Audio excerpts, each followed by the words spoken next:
It's time for Twig This Week in Google. Stacey Higginbotham is here.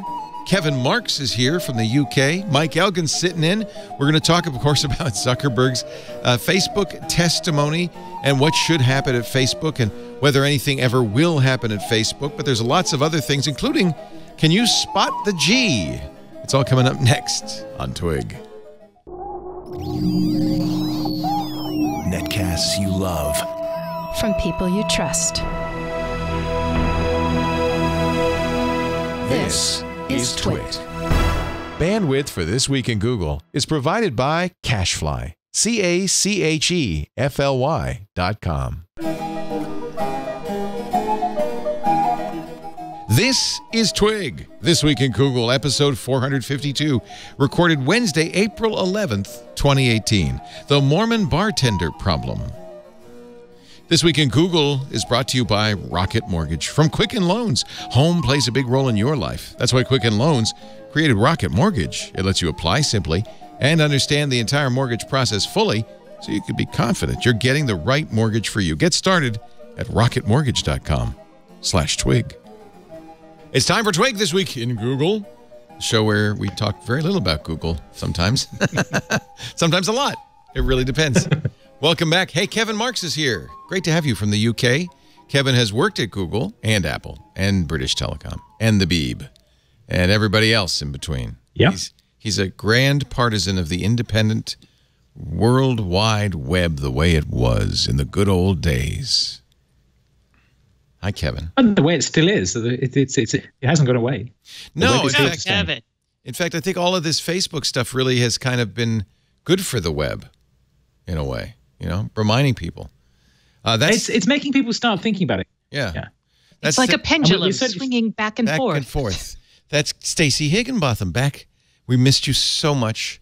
Welcome back from beautiful Austin, Texas. She is an IoT expert. Stacey on IoT is her newsletter. You, of course, remember her from GigaOM, and her Twitter handle still reflects that, @GigaStacey.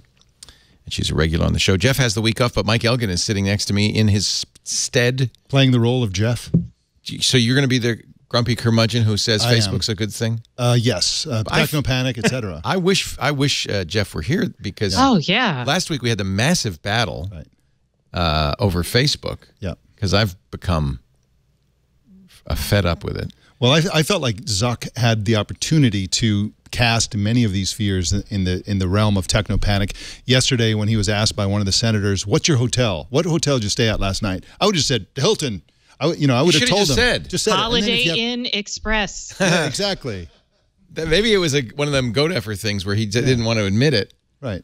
Yeah, that was a good question. And Zuck said, "No, I don't want to tell you." Right. And the senator said, "Mic drop." What do you have? I don't know, Kevin. Have you been kind of following Zuck's testimony at all? I haven't been watching it because that's a bit deadly, but I have been following it on Twitter and as people report on it. So I haven't watched the whole 6 hours or whatever it is, but I've seen the gist of it and Deadly's seen a good word for it. You know, I don't think it's gonna change anything. You get the usual mix of grandstanding members of Congress. Yeah. Well, the thing that it's already changed things, because coming up into the thing, they scrambled together a bunch of little fixes for Facebook that changed things. They had a bounty for people reporting others who were doing bad things with apps and so on, and that was a subtle improvement. That's just so he could face the senators and be able to answer questions. I'm working on it. Yeah, exactly. So so that changed things a little bit. Some of this is to get ready for GDPR. And some of this, yes, might be tiny little fixes. Yes.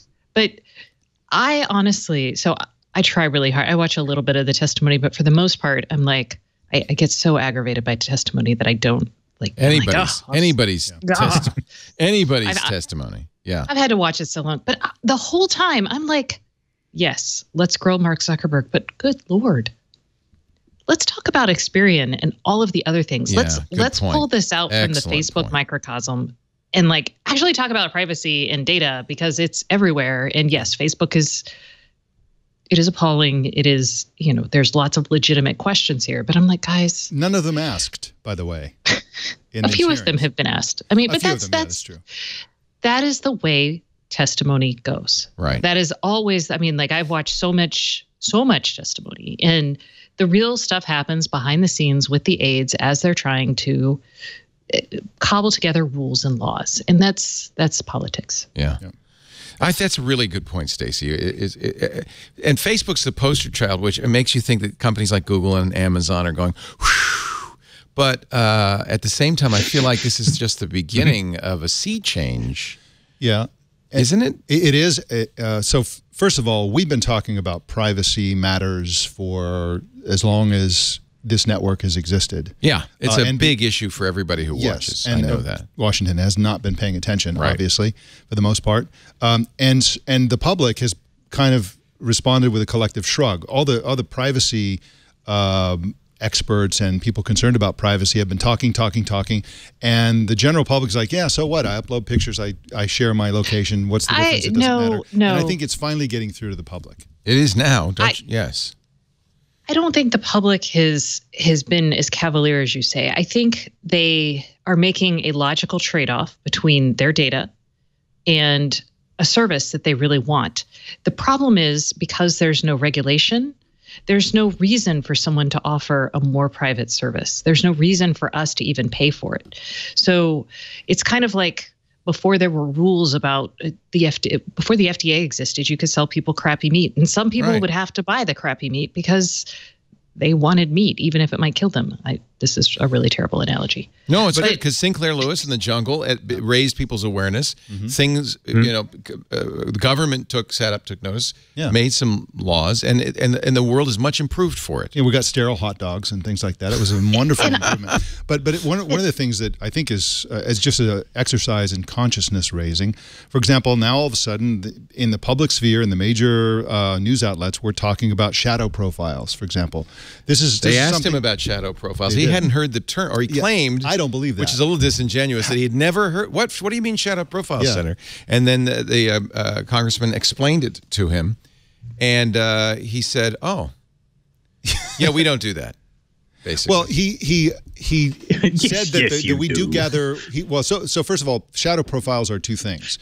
So one of it is they have profiles. He said it's for security purposes. Exactly, but that was one of the things. Only one of the things. So one type of shadow profile is somebody who is not even on Facebook. They have a profile. They have data on that person, which he claims is for security. I would suggest that it's for other reasons as well. He immediately pointed it, said, "Oh yeah, we do that to keep track of terrorism." Exactly. Yeah. But for the majority that is on Facebook, they also have shadow profile data points. So, for example, if you've shared with Facebook your home phone number but not your mobile number, a few of your contacts but not all of your contacts, they have invisibly behind the scenes in their databases all your phone numbers, all your email addresses, all of your contacts, all of it, because your friends and family and so on have granted Facebook permission to upload their contact databases, and you're in there.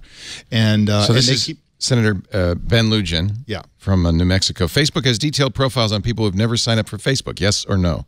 By the way, one thing that makes this kind of a sham is that the senators only have 5 minutes. The House of Representatives only have 4 minutes to talk to him. You don't want to give them any more. Good God, no. Well, they would grandstand, but at the same time, there's no follow-up. You have to say things like yes or no, because Mark has been well coached and is attempting to use up the time as well. Congressman, I'm not familiar with that, says Zuckerberg. Congressman, in general, we collect data on people who have not signed up for Facebook for security purposes to prevent the kinds of scraping you were referring to, which is reverse searches based on public info like phone numbers. So these are called shadow profiles, Lujan says. Is that what they've been referred to by some? Congressman, I'm not familiar with that. Well, okay, I'll refer. I'll refer to them as shadow profiles for today's hearing. On average, how many data points does Facebook have on each Facebook user? Now, this was the response, 98. the smart response that Mark gave almost the entire time, which is, I'll have my team get back to you. I don't know that off the top of my head. Do you know how many points of data Facebook has on the average non-Facebook user? Congressman, I do not know off the top of my head, but I can have our team get it back to you afterward. Was it Nixon that did? I can't recall. I can't recall. Yeah. Who was I can't? Yeah. That was Nixon. Okay. It's been admitted by Facebook that you collect data points on non-users. My question is, can someone who does not have a Facebook account opt out of Facebook's involuntary data collection? Zuckerberg. Anyone could turn off and opt out of any data collection for ads, whether they use our services or not. I don't know how they would do that, by the way. In order to prevent people from scraping public information, we need to know when someone is repeatedly trying to access our services. You said that everyone controls their data, Mark, but you're collecting data on people who are not even on Facebook users who've never signed a consent or privacy agreement, says Lou Jan. It may surprise you that when you go to Facebook's page and you say, I don't have a Facebook account and would like to access all my personal data stored by Facebook, it takes you to a form that says, go to your Facebook page and then download your data. So you can't. Okay, so I know that they're upset about this, but this is exactly what data brokers do. Right. And it's not just Facebook, and I'll channel Jeff Jarvis. Leo, this has been going on for years. Not bad. Forever, for decades. And what's the harm? What's the harm? Because it's been, and then I use the word weaponized, because it's been weaponized. They're really good at it now. This is the elephant in the living room. This is like XKCD 743, isn't it? Are we now to the point where it's like the joke telling conference where nobody tells a joke, they just say the punchline? Now, yes. XKCD 743. Who can forget? Infrastructures. Is that it? Yes. Did you get my essay in 2003? Yeah, it was good, but it was a doc. You really should use a more open. Give it a rest already. Maybe we just want to live our lives and use software that works and not get wrapped up in your stupid nerd turf wars. I just want people to care about the infrastructures we're building. And no, you just want to feel smugly superior. You have no sense of perspective and are probably autistic. That's in 2003. 2010. Oh my God, we handed control of our social world to Facebook and they're doing evil stuff. Do you see this? It's the world's tiniest open source violin. This is what Cory Doctorow wrote today in Boing Boing, and I know you've been saying that you've been beating this drum, Kevin Marks. This is what everybody's saying is, okay, let's make an alternative. But where is the alternative? Well, but no, let's not make an alternative. Well, no, but the point, oh my gosh. Let's make it better and not rules. You know what? I don't have much confidence that rules are going to happen very well, but all right, go ahead. Okay, so there's two things here. One, this cartoon is from 2010, and we already knew Facebook was evil. Good point. That's 8 years ago. How long he's been doing the "I'm sorry, we'll make this better" thing. Yeah, no, longer than that. Yeah, it goes back to when he was a freshman at Harvard. I've been collecting these. Yeah, that's true. Actually, before even Facebook started, he was apologizing for the previous things he'd done. Yeah. So yes, he has a pattern here. Do things, do as much and get away with. Apologize, say you'll make it better. Actually, turn the dial up again and iterate. So there's that piece of it. The other piece, the shadow profiles piece there, that is the subtle thing there is that they're importing everyone's address books. So, and they do their best to do that. And they bought Octazen, which was the company that scraped address books from everyone else around 2010. And they have a large team whose job is to get any kind of address book data into Facebook. There's no team to get it out again. When you export from Facebook, all that information is gone. You just get people's names. You don't even get their Facebook profiles, let alone any other links or URLs or phone numbers or emails or any of the contact points they have. The export dump is the flattest HTML export ever. At least it's HTML, but it's not any useful form.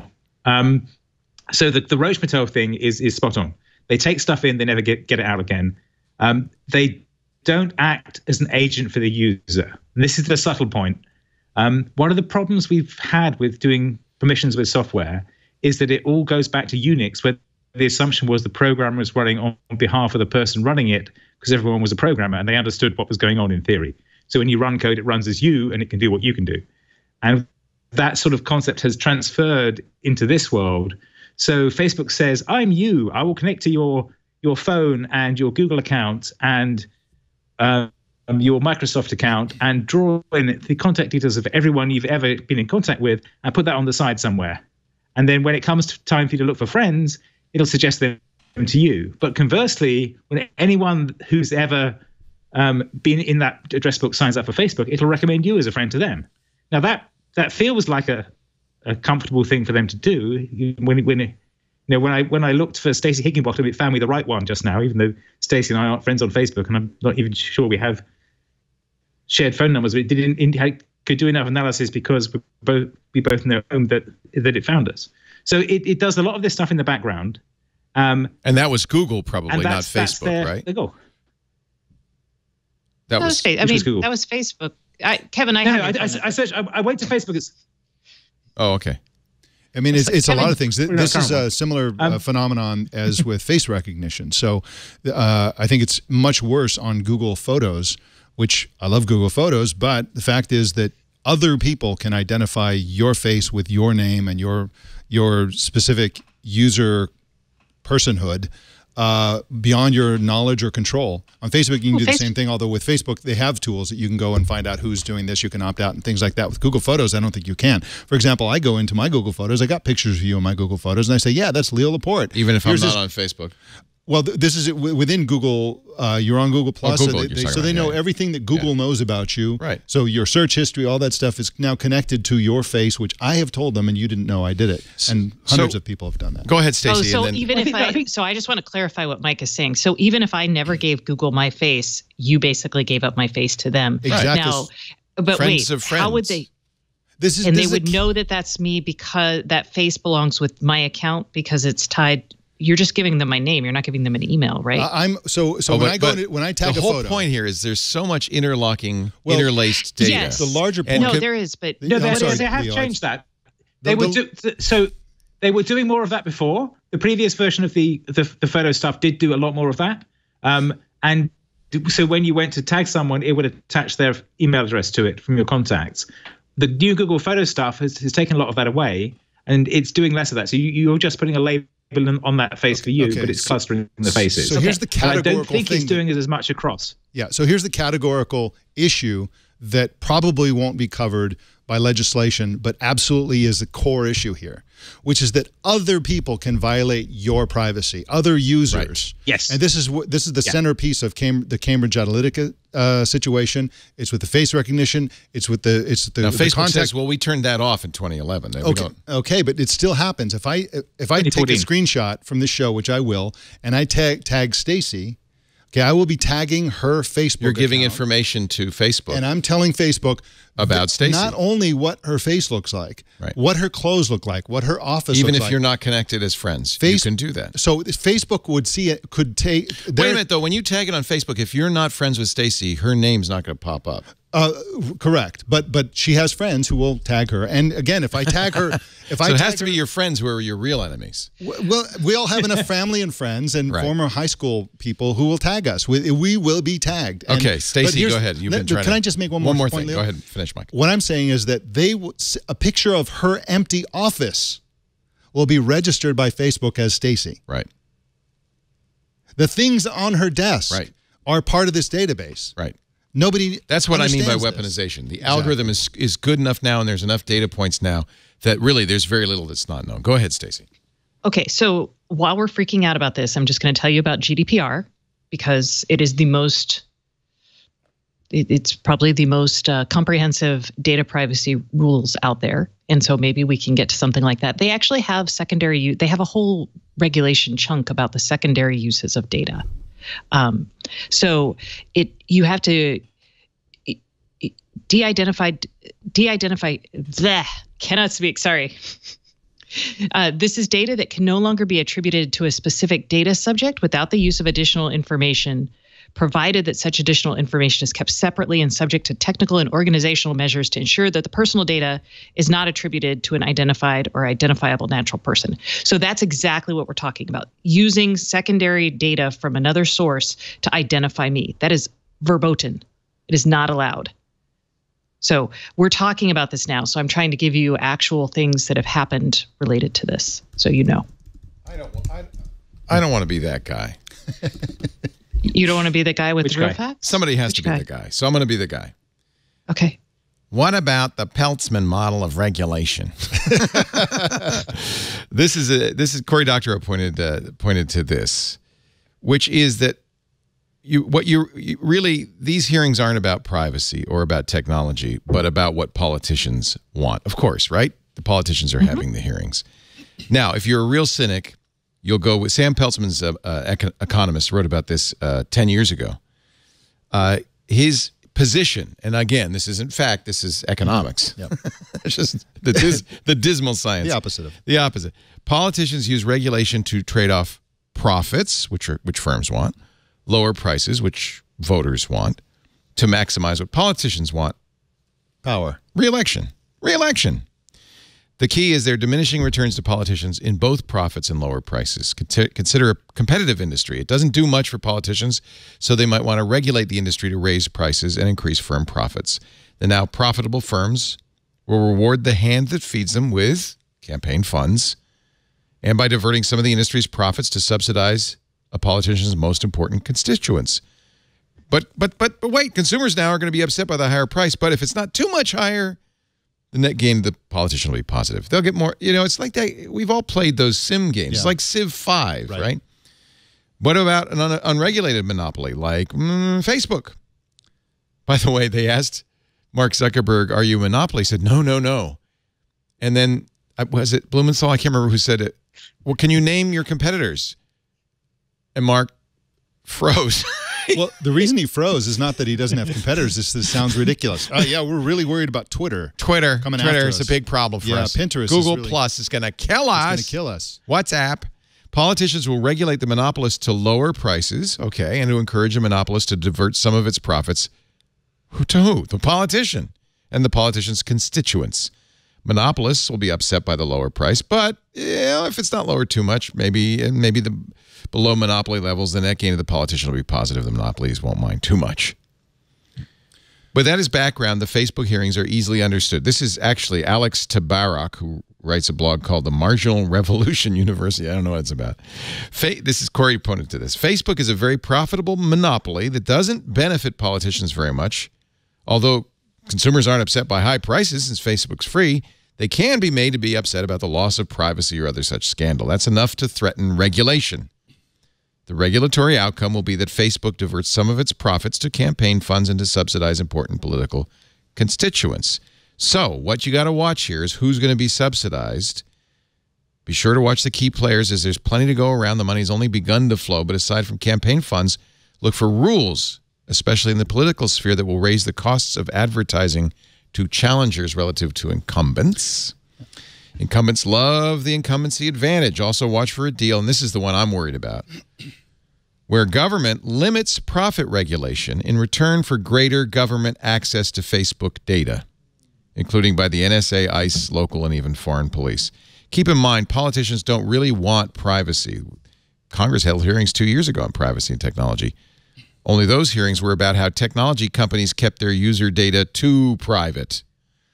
So wouldn't it be a shame if the outcome of all of this is, okay, it's good that you're gathering this information as long as you hand it over to us and let it be to our advantage. Right. Now, that's why, Stacey, when you say regulation's the answer, I agree in a perfect world, but I don't have high hopes for it happening in the U.S. So they will happen, and it will happen the way it will likely happen. So a couple things. One, I think you're totally on point. Congress does not care about making laws. However, there are regulatory agencies, and those are the people who pressure Congress and have been. So the FTC in 2013 started looking at IoT and social data and everything. And they actually in 2015 came out with a report, I believe it was in January 2015, saying, hey, we should create some rules around data. The rules they suggested actually looked a lot like what GDPR became. But Congress was like, oh, heck no. So what you're actually going to see is I would look at Facebook versus the ISPs, because right now the ISPs are picking up the privacy kind of rules as something they're like, oh, hey, we like privacy. Let's talk about how we can use privacy rules to disadvantage Facebook, which is one of the scariest companies out there, in Google. Right. So that's how the regulation is going to happen. It's going to be the ISPs versus the companies that have basically disintermediated the ISPs. Yeah, because as we've said many times, it's the ISPs that really are the ones who know everything about you. And you'll see this. Although let me ask how true that is, because when I use Google, for a variety of reasons, possibly to keep the ISPs disenfranchised, Google encrypts all my searches. When I use Facebook, it's Firesheep and other hacks against Facebook it's protecting against, but it does encrypts everything I do with Facebook. So what does the ISP know in this day of HTTP everywhere? Well, for starters, they know your mailing I'm address. visiting. They know your address. They know where I live. They have credit cards. Yeah. They know exactly what devices you have in your house. Yes. They know what websites you visit. Yes. They can talk. They know what kind of traffic you're sending. So they know what you're doing. I'm thinking maybe Google and Facebook are more of a threat than the ISPs because Google sees all my searches, and Facebook, if you use it, has all my data. Yes, but you don't have to use any of those things. I know, but you do. I mean, you don't. You can use DuckDuckGo. You don't have to, but we do use them. I know, but there is a different class of regulations for something that is indeed. What is the word I'm looking for? It is something that you have no viable alternative. Yeah. Right, like you have to use.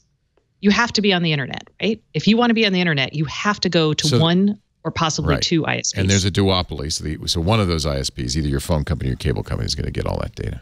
And we know they're terrible, by the way, in all of this. It bears. By the way, we also know, and I should point out, that the FCC's privacy rules were repealed very early on in this administration. Yeah. Yes, which is how I can tell you exactly what they see and what they do. Right. It's one of the first things that happened. I just hope we don't go back and forth every time there's a new administration in the White House. A utility. Yes. Yeah. Thank you guys in the chat room.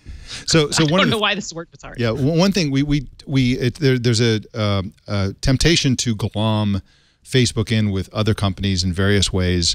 But one way that they stand apart is on the metric of trust. Recode just published a survey that they did based on public trust of various companies in tech. And Facebook was like 10 times less trustworthy than this number 2, which was Google. It's the least trusted by... Yes. Look at this graph. I mean, that's just insane. I can't even fit the bar on the screen. So they're in a class of their own here. So Facebook is 56% least trusted. Google 5, Uber 3, Twitter 3, Snap 2, Apple 2. People trust Uber more than Google? Isn't that shocking? Yeah. I'm like, Uber, I feel like would send like people to kill me based on where my Uber driver is if I just aggravated them. Uber reminds me of Scientology a little bit. It's like that's a good Yeah. Scientology, but also, I mean, they trust Uber enough to get in the bag of it and be driven somewhere. That's the thing. That's true. They are putting themselves in Uber's hands quite a lot. Yeah. Facebook, they feel like they have to do it. Uber, they've volunteered to use it instead of a bus. And also, or something. Well, there is a similarity to Facebook, Google, and Uber. Maybe less than these other ones, but those three provide you with massive convenience and value. Yes. Network effects. But Uber doesn't know what you're reading, and they don't I don't think they know who your friends and family are, and I don't. Well, here's the weird thing: anybody who has an app on your phone that is leaking location information knows your friends and family. They know who you sleep with.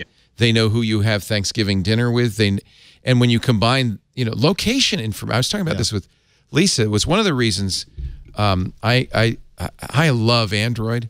Mm-hmm. But Android is a sieve when it comes to your location information. Apple has been smart. I'm not convinced it's not merely for marketing purposes, but so what?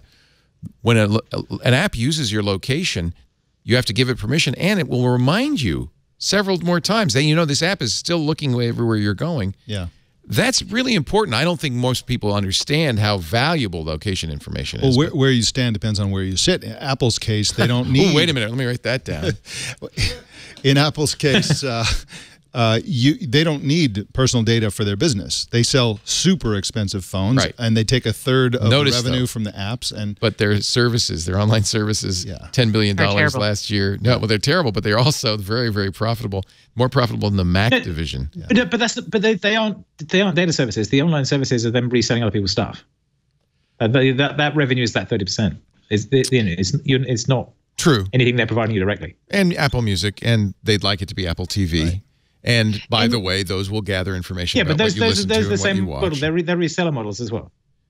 But and if you buy into the idea that the iTunes model. If you buy into the idea that customization is going to be the thing to get the next generation of people online and sell to them and all of this, then if you don't have a good data acquisition strategy, you can't actually compete in that world. And that's the questions we all have right now about Apple. They're doing just fine now, but look at how the HomePod did with crappy Siri on it. No kidding. Not so great. Tanked. So those are the kind of... We're moving to this era where every business is being threatened with obsolescence if they don't collect user data and figure out ways to customize and deliver products to them. Yeah. And just macro business trends. Think about how often do you hear consumers, millennials want customization. They want to have these personalized experiences. Nope, you're right. And I'm going to predict something. Any minute now we're probably seeing it right now with our audience, privacy fatigue. Like, oh, screw it. Yeah, right. That's going to happen soon. Yep. I don't care. I like riding an Uber. Yeah. I need to use Google for searching. I keep in touch with my family and friends on Facebook. I feel it inside of me. It's fine. You know? It makes me feel good. Yeah. What's the problem? It's XK, well, I might say, XKCD 743 all over again. Exactly. Well said. The challenge is we have to think about how you want to regulate this. So do you want to regulate the outcomes? Like, okay, we're going to collect all this data and treat it well. And if people use it in malicious or nefarious ways that don't jive with our sensibilities, do we punish that? Or do we punish... That's the Jeff Jarvis argument, is that social mores, social norms should govern this. Is that what you're saying, Stacey? Sort of. There's the idea that collecting data is fine. Everyone should be able to collect data. I don't actually agree with that. Jeff agrees, Jeff will tell me if I'm wrong, I'm sure, but it's fine to collect data. It's what you do with it that matters. Right. He and I disagree with, I think it's fine to collect data, but you should treat the data as sacrosanct, not the use cases, if that makes sense. So the user should have the option to opt out of things, even if I decide, you know what, I don't want my medical data to be helping people with, lung cancer. Screw those people with lung cancer. I should have that right. So here's how it goes down. So basically, the regulators responding to public pressure say, okay, listen, we want to regulate you guys. And you heard everybody asking if Zuck supports various types of legislation, as if that should matter. But they say, okay, we want to not let you do this. And then the companies say, well, if you don't let us do that, then these people won't get these valuable services that they want. Okay, well, in that case, what you have to do is you have to make sure that they are aware of everything that they're opting into. And that'll be the law. That's what's happening in Europe. And then once you have been made aware, everybody will just agree to it. Like when you're in Europe, it's maddening to use the internet, because every page you go to, it says, did you know cookies exist? Like literally every page. It's insanity. So Europe has more than just notification and transparency, Mike. It has the ability to pull the data that you want, it's pull the data that someone has on you. You have the ability to opt out of them keeping your data.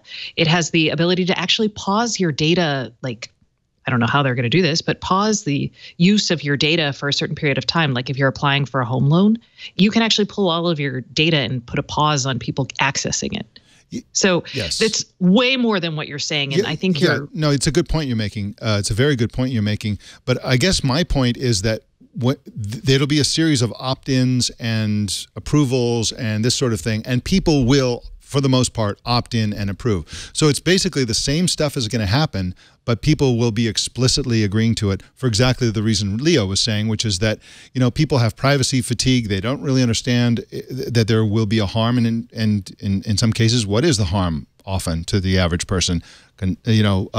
Good advertising. I mean, so I think that we are at the end of all of this.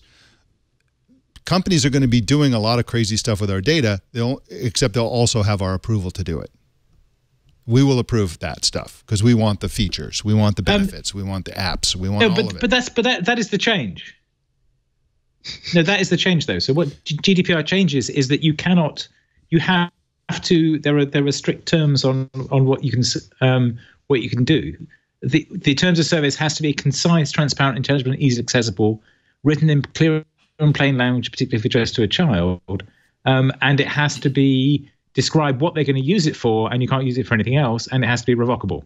So there are structural things that are defined by GDPR that means you can't just sign a 20-page TOS without reading it. They have to have got explicit consent for the exact use they're going to make of the data. They can't just gather it and use it for something else later. It can't. So that is a structural assault on what they're doing. Yeah, it can't be used for other purposes unless you consent to that. What I'm saying is that it'll be better, but it'll still be more about consent rather than the data will still move and be shared and used the way it is now, more or less.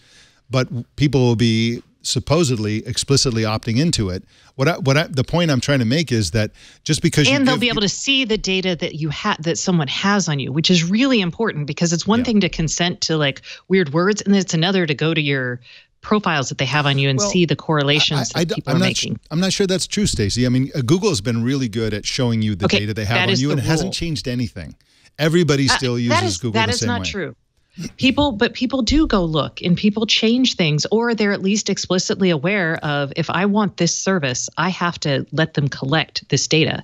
And I know people who go in and delete their Google Home utterances. Yeah, because nerds, Stacey. I mean, the general public is not going to go in, doesn't even know that this stuff exists, probably. You're right. We have an absence of knowledge here. Somebody should study this and find out who's doing stuff. May 25th, after GDPR goes into effect in Europe, what I want you to look for is a bunch of journalists are going to start requesting data. So European journalists in Kevin Marks are going to start requesting the data various companies have on them. And they're going to start writing stories saying, hey, guess who knows this about me? And people are going to become informed, much like a bunch of people downloaded the data Facebook has about them. Will everyone? No. But is it a good start? Yes. I love your optimism. Me too. The FTC says you can remove... Kevin, please download your data, by the way, and then come on the show and tell us what you found. Yeah. Please. Yeah. I wish I had done it before I deactivated. Well, I've downloaded what Facebook gave me already, and it was it was very anodyne. It was conversations and things, but you couldn't tell who the other person was half the time, or it would just give you a little piece of anything. It certainly wasn't. Are you getting different data in Europe GDPR than we would be getting here? I mean, are we not getting the same data? That was, by the way... Not at the moment, but that will change. That's supposed to change. Yeah, so, Zuck said, and that was a correction of an earlier article, that in fact, the GDPR rules would also be applied in the U.S., even though they didn't have to. Yeah. Right? Yeah. So we will presumably... So I've been seeing all these people talk about their data dump, but so we're not getting that full data dump yet. Yeah, I don't think so. So there is now a requirement to provide personal data in a structured, commonly used and machine-readable form. That is part of the GDPR requirement. Right. So the Facebook export needs to be in a useful form, must be free of charge. And it would make sense that it would be easiest for Facebook to provide it to everybody. If they're going to do it, might as well just do it for everybody. Yeah. Unless it's unless your business model is dependent on it. To me, that's the big problem. Anyway, I want to move on. Go ahead. Final thoughts. One last piece. Final thoughts. Yes. So the other thing that Zuck was playing in Congress was very, very much this thing of, we want to take better care of your data. We want to make sure these terrible third parties don't take advantage of it ever again. And was playing into the idea that they should be the sort of government certified trusted guardians of other people's data. Yeah. It's not that we're collecting it that's be able bad. To get access to it. Yeah.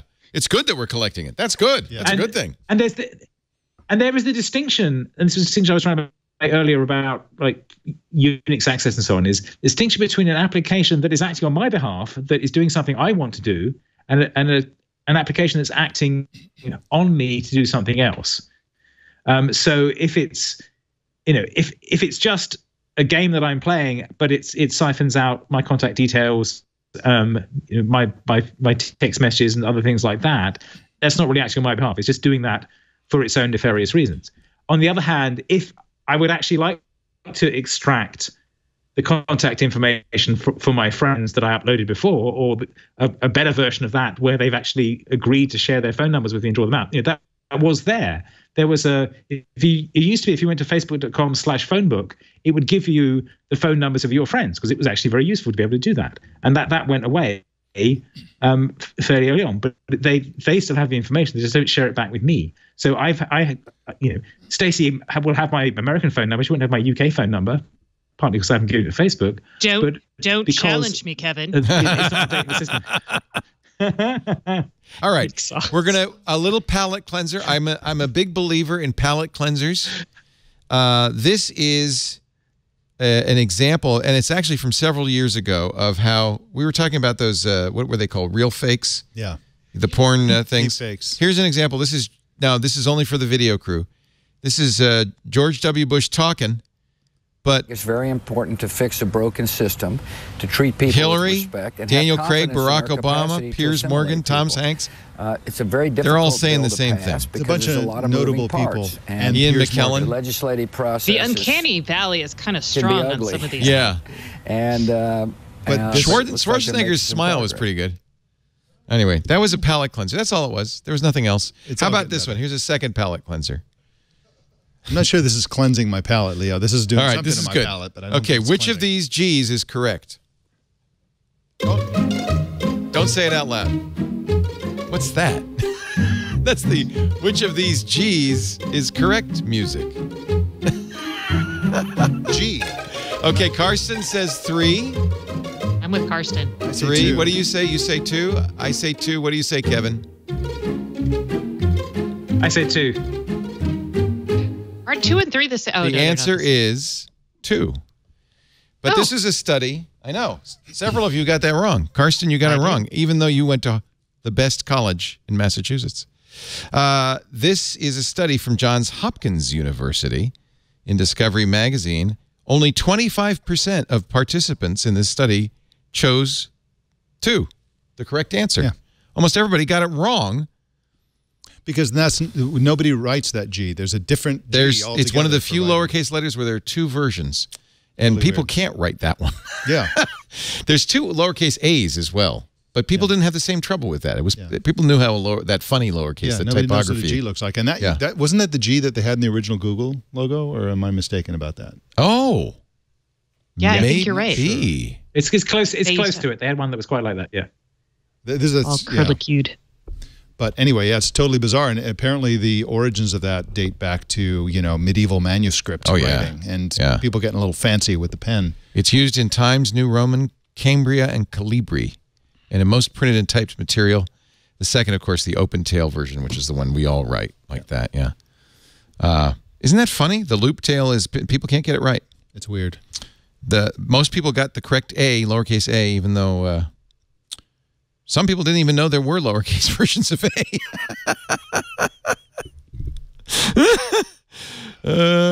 Okay. Well, there are several. I mean, this is the thing. There's different styles depending on Anyway, bowl size and that was another openness, palate and cleanser. There's a lot of typographic Now, stuff. Yeah. back to the news. Back to the news. FTC has done a world of good for the right to repair movement, saying the warranty void if removed stickers you see on every piece of electronics gear is illegal. It does not void the warranty. They put 6 companies on notice, telling them in a warning letter their warranty practices violate federal law. If, for instance, you buy a car with a warranty, you take it to a third-party repair shop to fix it, then have to return the car to the manufacturer, the car company cannot deny the return because you took it to another shop. That's true of any consumer device that costs more than $15. Remember that. It's the Magnuson Moss Warranty Act from 1975. And we all have, every device in our house has this warranty void. Including the back of my phone. Pillows and cushions and things like that. But didn't Apple, didn't their most recent iOS version brick phones that have been repaired by somebody other than Apple? Yeah, you remember that? That was about a year ago. iOS 11 did that. They took it back though. They had actually a little bit of a more. I agree, it probably was an economic incentive, but they were saying the problem is if you fix the screen, the secure enclave for the fingerprint reader is now compromised. Right. And so we didn't want people to be able to do that. And this is the devil in the details here with this FTC ruling, which is that as things get more complicated, they're going to require special, like in Apple's case, special electronics, maybe special tools, all these kinds of things. So it's going to be, I guess this will all be settled in court. But if we want, it's similar to Apple's claim that they have to glue everything and make them unrepairable because they want them to be thinner. Well, the market wants thinner devices, which is a questionable assertion to a certain extent. But it's not as simple as that. Consumers want super thin devices, but some of them want repairability. They want certain types of screens, but they also want third-party repairability. So it's going to be tough to sort this out in the world of consumer electronics. However, all these cushions and pillows, I'm sick of it. The mattresses, I'm done with it. Yeah. where they don't remove under penalty of law. Yes. But that's not for you. That's for the seller. That's just, that's only, once you buy it, you can do whatever you want. Well, I don't like it, Leo. I don't like it one bit. So Motherboard, which wrote about this, said the FTC would not tell us what 4 companies. 6. 6, I mean, companies. But Microsoft and Sony, perhaps, because they do that with Xbox One and PlayStation 4. Apple, Motherboard points out, doesn't like stickers on stuff, so Apple won't do that. But the geniuses are instructed to look for signs of consumer meddling and will sometimes decline warranty service. If the FTC said the companies that were involved, quote, market and sell automobiles, cellular devices, and video gaming systems in the United States. Wonder who that could be. Video gaming systems. Not only should people be able to repair their devices, no matter what, that should be required class in high school. High school. If I learned what I learned to repair in high school, would be zero use to me now. That's a good point too. I have this this battery-powered alarm clock I'd like to fix. Actually, there was a great story Steve Gibson did. Here's maybe another palate cleanser because this really is, but it's interesting. So there was a dispute in Europe between Kosovo and Serbia on the power stations. They're both on the European grid.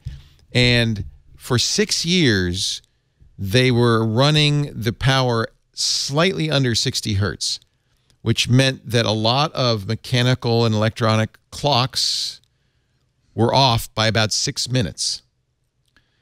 The dispute was resolved recently, and they sped up the generator just a little bit, and now everybody's back on track. Unless you fixed you said, hey, this clock's 6 minutes slow, and fixed it. In which case, you're screwed. Which everyone did. Wow. It was, I think it was an Ars Technica article on the strangest thing. And it kind of resonated with me because I'm going to Japan where part of the country has 50 hertz power and part has 60. Yeah. 60 cycles. That's how fast the generator spins. I didn't know this. Yeah. It's actually related to the spinning of the generator. Yeah, it's pretty crude at the end of the day how that stuff works. I was going to say it's engineers who label these things. They're like, how fast does it go? Yeah. 50 times per 50 revolutions per whatever. It can be whatever you want it to be. Let's call it that. But a lot of things take this very seriously. It's the Serbian Kosovo grid dispute. Are you going to go nerd out in Akihabara? I am going to live in Akihabara as much as I can. Nice. That's for sure true. Yeah. So anyway, so congratulations to someone, everybody who lives in Serbia and Kosovo, because they're now part of the continental Europe power system, and Kosovo has balanced its electrical supply. Balance has been restored to the universe. Has been restored. Okay, another palate cleanser. There's so many heavy subjects. Are you avoiding them? Is that what's happening?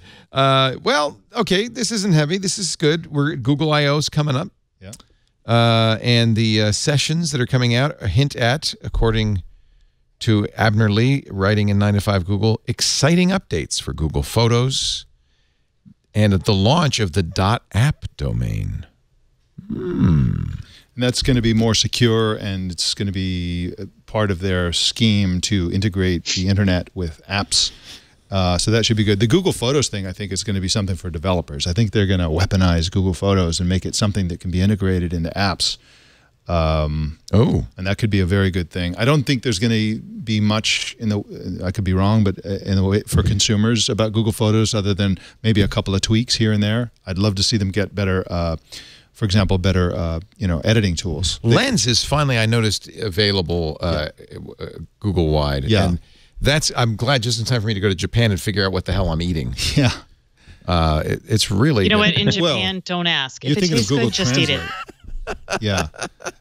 Just go with it. Just go with it. I've eaten things in Tokyo where I didn't know if it was plant or animal. There was no way to know. It's like it's spongy. But it was good, wasn't it? And it was delicious. pretty on the plate. Yeah. So, hey. And expensive. Mary Jo Foley told me to eat octopus balls, but I'm really wondering what she means by that. Well, the octopi are against it. I'll tell you that. Here, this is from Google. It is National Pet Day. Sorry, Kevin, you don't get to participate. Your poodles are in the UK now. But in the United States of America, we're honoring our pets, and Google Photos has put together some special treats. Starting this week, if you take a lot of photos of your cat or dog, the Google Photos app may automatically create a photo book starring your pet. And this is all without opt-in or buy-in by the pet itself. No, the pet's not involved. In fact, you aren't either.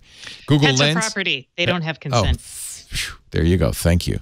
So are small children. They're not property. Google Lens will now identify popular breeds. So if you see a Pembroke Welsh Corgi just lying around and you say, what is that? Oh, you like that? They're cute, aren't That's they? like I have a Corgi calendar. I love Corgis. My sister had a bunch of them. I love the pixie dust effect. I love that on Lens. It's so satisfying. Yeah. It does magic. absolutely nothing, but it makes you think it is doing something. It's thinking. Better than a it's status bar. Thinking. Yeah. It might as well say working. Fairy dust. Fairy dust. And you can create a movie using the Meow Movie or Doggy Movie option. They actually have options. Oh my God, where are my photos? I have to do this right now. You want to see it? This is a cat movie, obviously. Oh my God. Could that be more annoying? Oh my goodness. Now coming. Oh, I'm going to get parent points. So many parent points. Parent points. Oh yeah, it's right here. So it's face identification for dogs is not so good here. I'm looking at this and it's mixing all my dogs up, and it's only found 3 instead of 4. Oh, that's not good. And it's not found and it's labeled my previous dog with the name of the new dog, who's a completely different color. So it's this Wait, says, how do I find this? So you go into Assistant in your Google Photos, and then at the top you see Movie. Is this on my phone? Oh, it's mobile, yeah. Okay. Oh, you might be able to do it. I don't know if you can do it on the desktop. I'm doing it on the mobile. Oh. They have in movies, they have several choices. They grow up so fast. Watch a child grow up right before your eyes. Meow Movie, Doggy Movie. Oh my God. Doggy movie. In loving memory, celebrate the life of someone who has died. I don't know how does Google know that? Selfie Movie.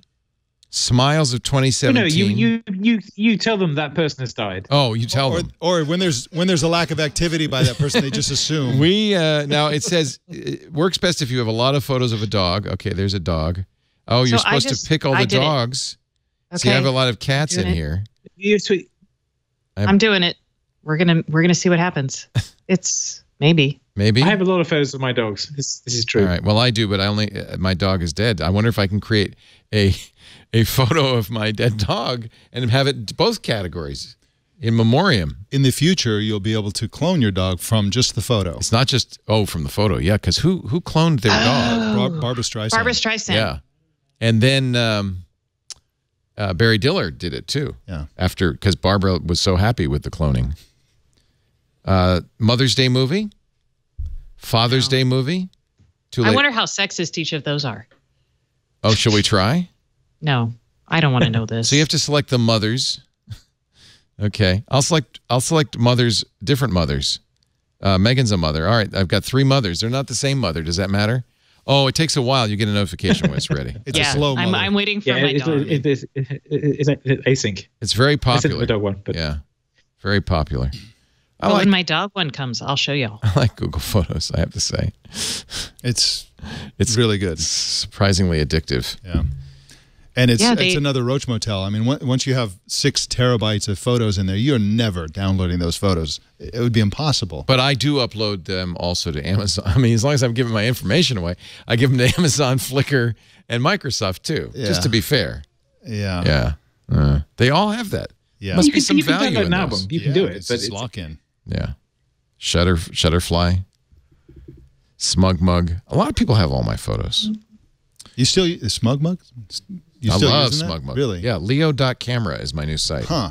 I haven't seen Smug Mug in Leo.camera. Look at this. A beautiful site with all my pictures on it. Ooh. Isn't that pretty? Yeah. So there's that. Wow. So I got that going for me.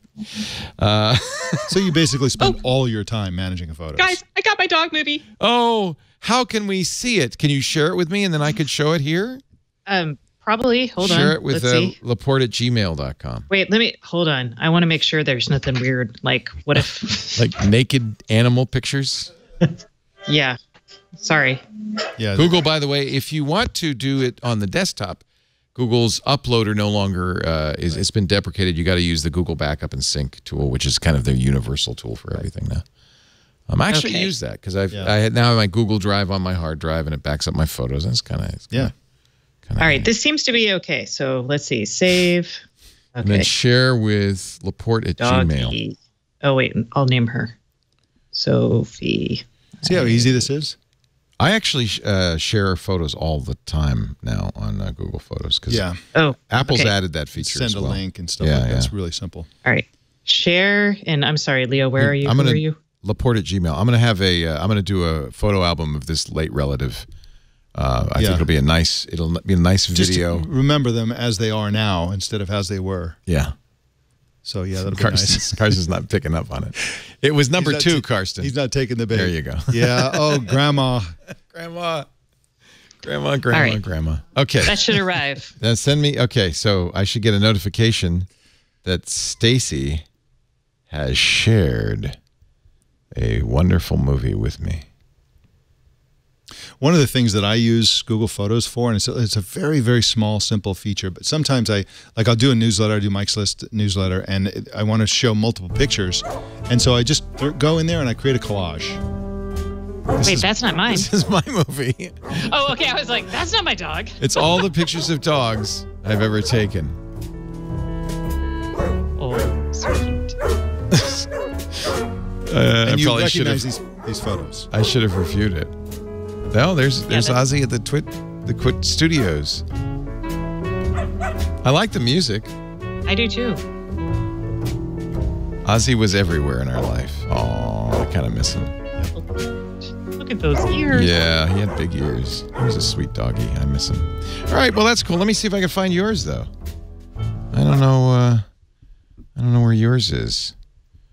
I don't know either. Probably the single thing I love best about Google Photos is I can just take photos, like I'll take 10 photos, and I forget it, and then I get a little movie. Love the burst mode. Yeah. I love that too. Love the burst mode. It should have. I did this with my son jumping up and down in the on the sailboat in the Serbian. Yeah.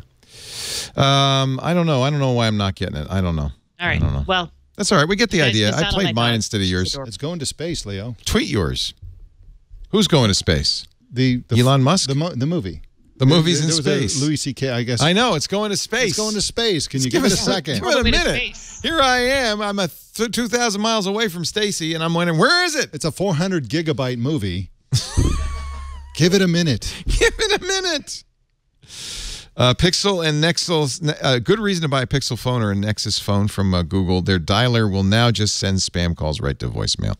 All the carriers are now doing this. Mm-hmm. I was working out the other day at the gym, and I got a phone call, and I pulled it out, and it said, "Oh, I got a call." I showed my trainer. I got a call from Spam Likely. He said, "Who's that?" I said, "Yours doesn't do that." I guess he's on a carrier that doesn't. But most carriers now will say Spam Likely, right? Well, Google takes the next step. Yeah, Google takes the next step. They're just going to send it right to voicemail. I still think there's nothing better than Google Voice, which you have to go and explicitly block numbers, but when you block them, it will lie to them. It plays them this number is no longer in service message, which is fantastic because then hopefully they can automatically detect that and say, okay, well, take them off the list. All right, now we'll get serious. Does YouTube violate the Child Online Protection and Privacy Act? Yes. Oh, well, that wasn't that. Wait a minute. How did they know I was in Petaluma, California? That's amazing. You know, I get this ad a lot. This is the strangest ad, and they keep changing the people in it. This unbelievable tiny company is disrupting a $200 billion industry in Petaluma. Oh, yeah. I get that all the time in Austin. There's in Austin. And it's just some random pictures of startup. Yeah. But they keep changing the people. Yeah. They just plug in wherever you are. Yeah. And everybody gets the same news. It's a lie, Leo. So YouTube on Sunday, a coalition of 20 child advocacy, privacy, and consumer groups filed a complaint with the FTC saying, please investigate YouTube for violations of Coppa. Common Sense Media, Center for Digital Democracy, Parents Across America. Particularly, Coppa protects data children under 13 from having their data collected. The crux of the complaint is that those younger kids watching YouTube videos, even though the company says, did you know this? I didn't know this. YouTube's terms of service forbids under 13-year-olds from watching. Yeah. Yeah. What do they have a children's channel for? What do they have Peppa the Pig for? How do they verify anyone's age? It's all just a big charade. So that thing that don't do this if you're 13 is kind of one of those wink, wink, that's their nudge, nudge. Yeah, that's their acknowledgement of Coppa. Now, so the 12-year-olds are like, oh, okay, well, I'm not going to use YouTube then. What's interesting is the FTC has actually come out and said, is it the FTC? That they don't view children talking to smart speakers as a violation of Coppa. Oh. So, but YouTube, I would argue, since they have a kids channel, they are pulling IP addresses. You can say, there's a kid in this house based on that. I don't know. It's just kind of a like, why are they drawing the line there? I don't know. What's the legal argument? I should read the case. Well, what YouTube would have to then do is they'd have to do, as Facebook and others are supposed to do, age verification. Well, the real you don't have to have a Google account to watch. You could just watch, right? Yeah. The problem is that they have blatantly children-related content that is for kids. They have a channel called YouTube Kids. And every single one of the videos on YouTube Kids is available on regular YouTube.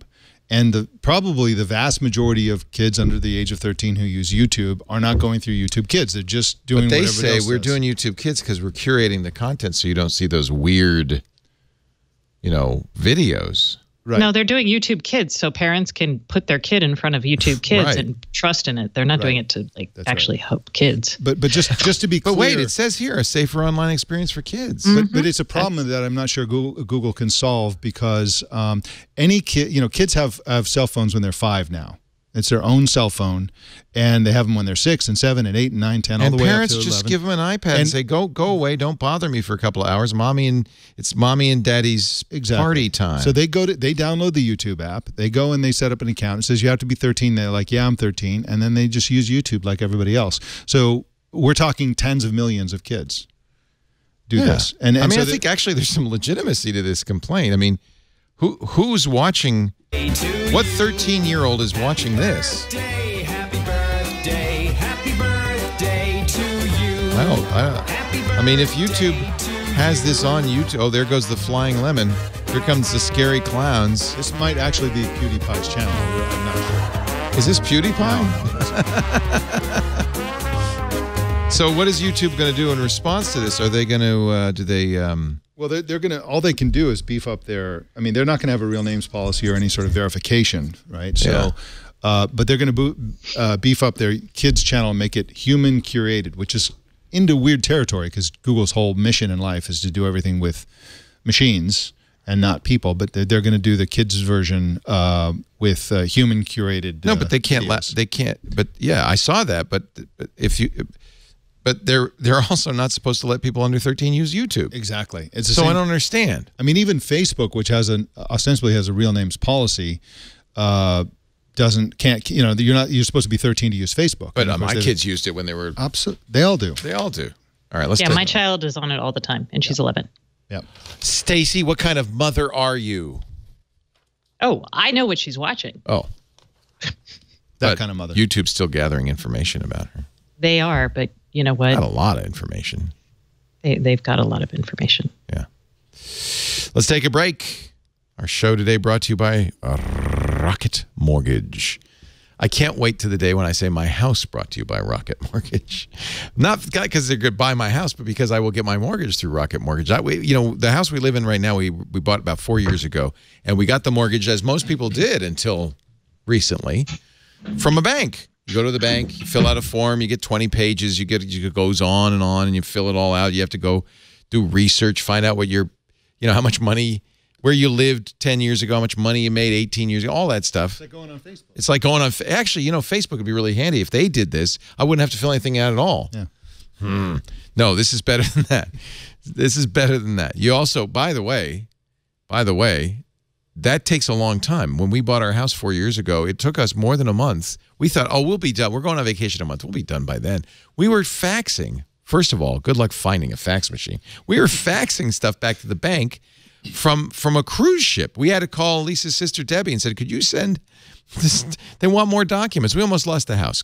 Fast forward, Quicken Loans, #1 lender in the country, #1 in customer satisfaction year after year, but also #1 in volume, has created something that's completely online that will take you less than 10 minutes in most cases to get a home loan. It's Rocket Mortgage at rocketmortgage.com/twig.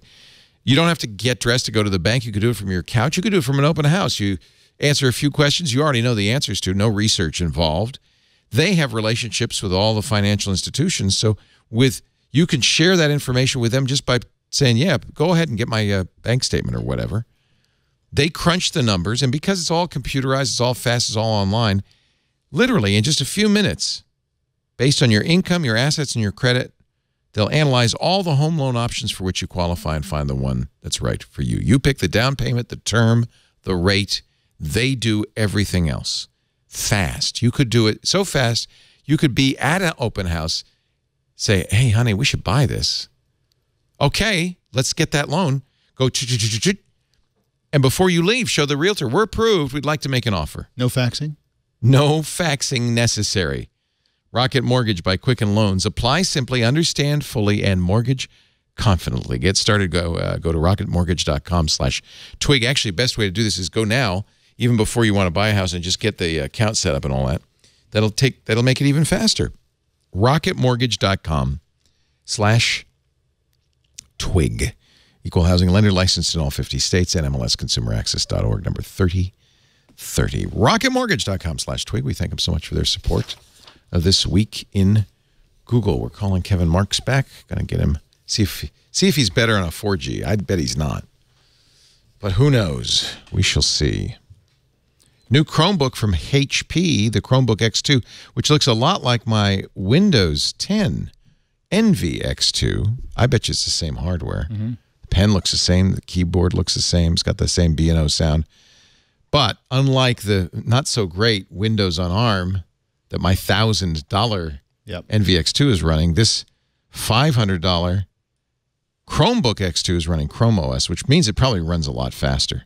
Mine has a Snapdragon 835 in it. That's plenty of speed to run a Chromebook. 2 gigs of RAM, 12.3-inch screen, $599. I'm sorry, I gave you the wrong price. $599 base configuration, which competes very favorably with an iPad Pro, and you get the key, and it includes the keyboard and the pen. I think that's gonna. This is a new form factor for Chrome OS. Is these 2-in-1s? Right. I like the 2-in-1. Yeah. Certainly, customers with the Surface Pro and so forth have shown that they're interested in this. So. Yeah, it seems like a great device, and it's great to see the great devices. It used to, in the old days, you had like you had 1 or 2 super high-end devices, and everything else was a piece of junk.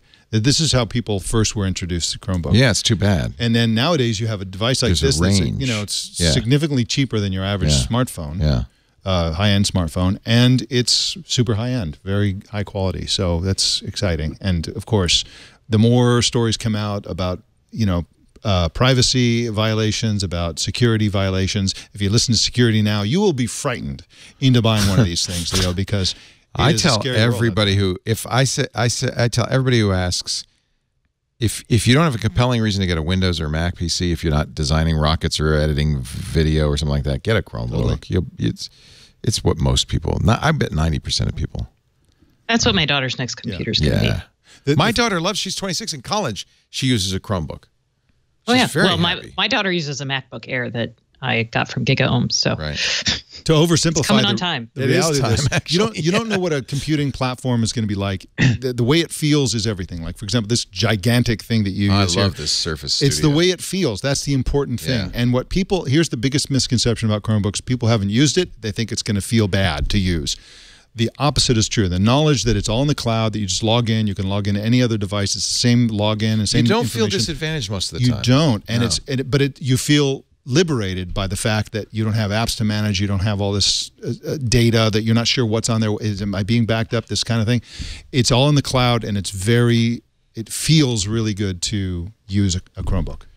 We got Kevin Marks back. Let's see how it sounds now, Kevin. Is it you're on your phone? I'm on my phone now, so let's see if that works any better. It's a little bit of latency, but the sound's better, so that's okay.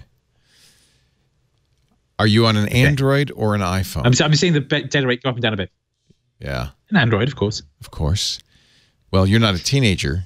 According to Piper Jaffray's teen survey, 82% of teens own an iPhone in the U.S. 82%. By the way, they asked thousands of kids across 40 states, average age 16. That's up from 78% last fall, up 4%. It's the highest percentage of iPhone ownership among teens they've seen ever.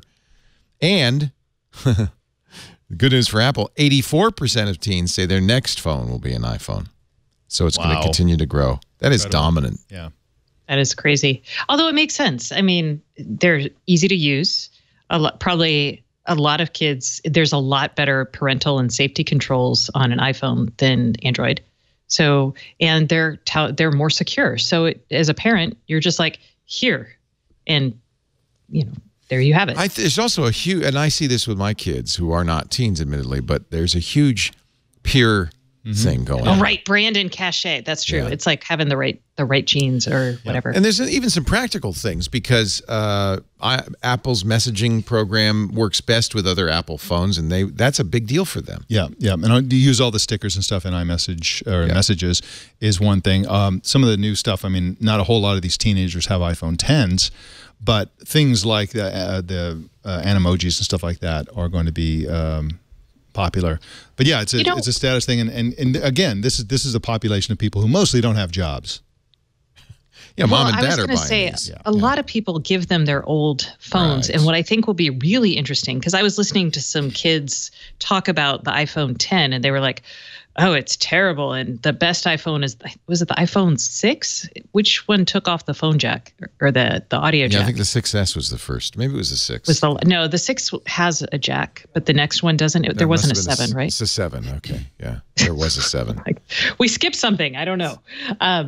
And so they were talking, they were like, "Oh, I hate it because I can't use my headphones, and the other ones are so expensive, so my parents won't buy them for me." Oh, interesting. So I do wonder, maybe that'll change. If that changes things as people are looking at the cost. I mean, yes, you can buy. Of course, they have Beats headphones. Maybe not. I don't know. I'm not spending $1,000 to give my child an easily lost, phone plus earbuds. Have you used the Echo announcement feature yet to call your daughter to dinner? We use the broadcast feature, which now is you can say, "Echo, announce it's time for dinner," or tell everyone it's time for dinner, and everyone with an Echo will hear. Oh, yeah. Okay, you could do that with Google Home under broadcast. With the Echo, we just call and we hang out. Drop in. Yeah, use drop in. Thank you. Yeah. So this is a drop into every Echo in the house. It's inevitable. It's not a drop in. It's an announcement. Yeah. The syntax would be Echo announce that it's time for dinner. And they all have to be on the same Wi-Fi network, right? Is that how it's decided? No, I don't know if that's true. I think that when you set up the Echo, because I have when I open my A-Word app, it shows the Echoes that are here and at home. And I think I could add them to a group. It'd be interesting if I announced it was time for dinner and everybody at the studio came over. I wonder how many households have both multiple Echoes and multiple Wi-Fi networks. It's probably less common than you think. I do. It's actually really confusing on Sonos and other things because if you're not on the same network, you can't see it. Yeah. Yeah, it's the features are just going to keep coming on these devices. It's such a wonderful thing, and I can't wait for the business and enterprise versions of these. It's going to be amazing. Imagine, for example, you have. Wait a minute, you think there'll be Echoes in business? Oh, totally. I think that the slam dunk, and I hope that Amazon is working on it. So they have these desktop phones that have benefits beyond cell phones, and they're kind of going out of style because everybody wants to use cell phones. But imagine a device that is like a landline phone. That has a screen, and there's also an Echo, and is also for conference calls. Because people do conference calls. They put a speaker and microphone in the middle of the table. Do you remember the old days? I don't know if they still have this, but I saw this on TV the other day. I think it was on Curb Your Enthusiasm from 2002. where the secretary or the receptionist would press the button and say, Mr. Laporte, your 3 o'clock's here. And it would just, it would appear in your, you would just hear it, and then you would talk back and say, okay, I'll be right out. And you wouldn't have to do anything. Yeah. I saw that on TV, and I thought, I want that. Exactly. That was 20 years ago. Yeah. Okay, so Amazon has actually said that they're going into business. Werner actually earlier this year talked about Amazon for Business, or Madam A for Business, rather. Yep. So the big challenge there's 2 big challenges, and they're going to allow customized skills. So if you're IBM, you can actually build IBM-focused skills for your workforce. Nice. The question is, without credible biometrics, so credible voice recognition, which we don't have yet, how do you do things like Microsoft's admin? What's it called? Their Active Directory. Sorry, their Active Directory things. So how do you make sure someone doesn't walk recognition. in? You're right. Face recognition. That's why you need a screen, and it needs to be a video conference system anyway. Okay, well, see, and that is the question. But a lot of these on the Amazon page are just dots and echoes. Here's an Echo Show on her desk. Right. But here's the conference room, and this is their new conference phone is an Echo Dot. Yeah. But that's a lot cheaper than one of those fancy ones. A Dot with a Fire TV. Yeah. Yeah. Or not a Fire TV. You still need a camera for the people, I guess. Never mind. This just re-emphasizes. Don't have enough microphones for that to work? Yeah, I think its array microphones are every bit as good as that crazy octopus that we have in our conference room. What is that called? The Polycom? Polycom. Yeah. That's the default, right? Everywhere. It is. You can see why Jeff Bezos, my good buddy Jeff, would like a little chunk of that business. But this business is very ripe for disruption. Imagine if Amazon could get in every office, every conference room in the world. That would be. Says Alexa for business. Something like this a while back, didn't they? They did Hangouts hardware. Yeah, they did for $5,000. It wasn't appliancey. So the thing with these is that they're appliances. You plunk them down, and they sort of. But IT hates appliances. Yes, they do. Okay. IT is going to look at this and hate. IT hates almost everything new thing that has come out. But to answer your question, Stacey, it looks like it does integrate with the business systems. Here's from Amazon's page on this. A word for business. I want to call it A word. A word for business uses information about the devices, user accounts, and skills in your organization. When someone in your organization asks A word a question, A word uses this information to respond or perform to the requested action. For example, when a user says, Echo, start the meeting in a conference room, Echo uses the location of the device, the calendar information for the room, and the type of video conferencing equipment available, all stored in your A for Business account to start the meeting. So starting a meeting is different. I think starting a meeting is a killer use case for this sort of thing. What I'm curious about, and what I've talked to people about, there are companies in the database world who are actually integrating with Madam A, and you can say, what were our EMEA sales for Q2 2016? But that kind of data should not be. If I can walk into any conference room and ask that kind of data. Yeah. Not good. That's not cool. But they have voice recognition, so could you conceivably have authentication? But it's not good enough for authentication yet. Dude, my Echoes don't know who I am. I am still very upset about this. Yeah. I mean, not to be an who do they A think word, you are? They're just like, I don't know, but you're on Stacey's account. Stacey, we feel like we don't know you anymore. We've all gathered together and want you to know that we love you. But they already have pricing. It's because you won't sign into Facebook, you see. Yes, if you would just use Facebook. It is. Yeah. That's, by the way, as jokey as that is, that's absolutely it's already happening. In fact, when I got rid of my Facebook account, people said, well, how are you going to log? What happens to all the things you use Facebook to log into with? Right. Oh, you do that? Don't do that. That's giving all of that data to them. What are you? I don't do it anymore, obviously. What did I call you when you bought the wrong camera? A doofus. Yeah, doofus. Don't be a doofus, Leo. Don't be a goofus, be a gallant. Yeah, no, because it's convenient because now I use Google, so that's not any better, I suppose. But okay, see, convenience. That's single sign-on. That's why we have no privacy. Remember, what was that, Kevin Marks, at Microsoft Passport, right? Microsoft Passport. They started, that was years ago. Passport, yeah. Didn't go anywhere. I don't know why. Doesn't Apple have one of those too? I never see it anywhere, and now they can't because they've decided they're going to be the privacy masters. Yeah. I don't think Apple does anymore, no. Yeah. Okay. I'm trying to remember. There was something a long time ago, but yeah, it never took off in the same way. Actually, Microsoft... They never really picked up the whole overall thing, Apple. Microsoft kind of has it down because Microsoft will do the push to your phone notification now. Yeah. I don't even often have to give Microsoft my password. It just says, what's your account? I say Leo. And then they say, okay, we're going to push something to your phone. Yep.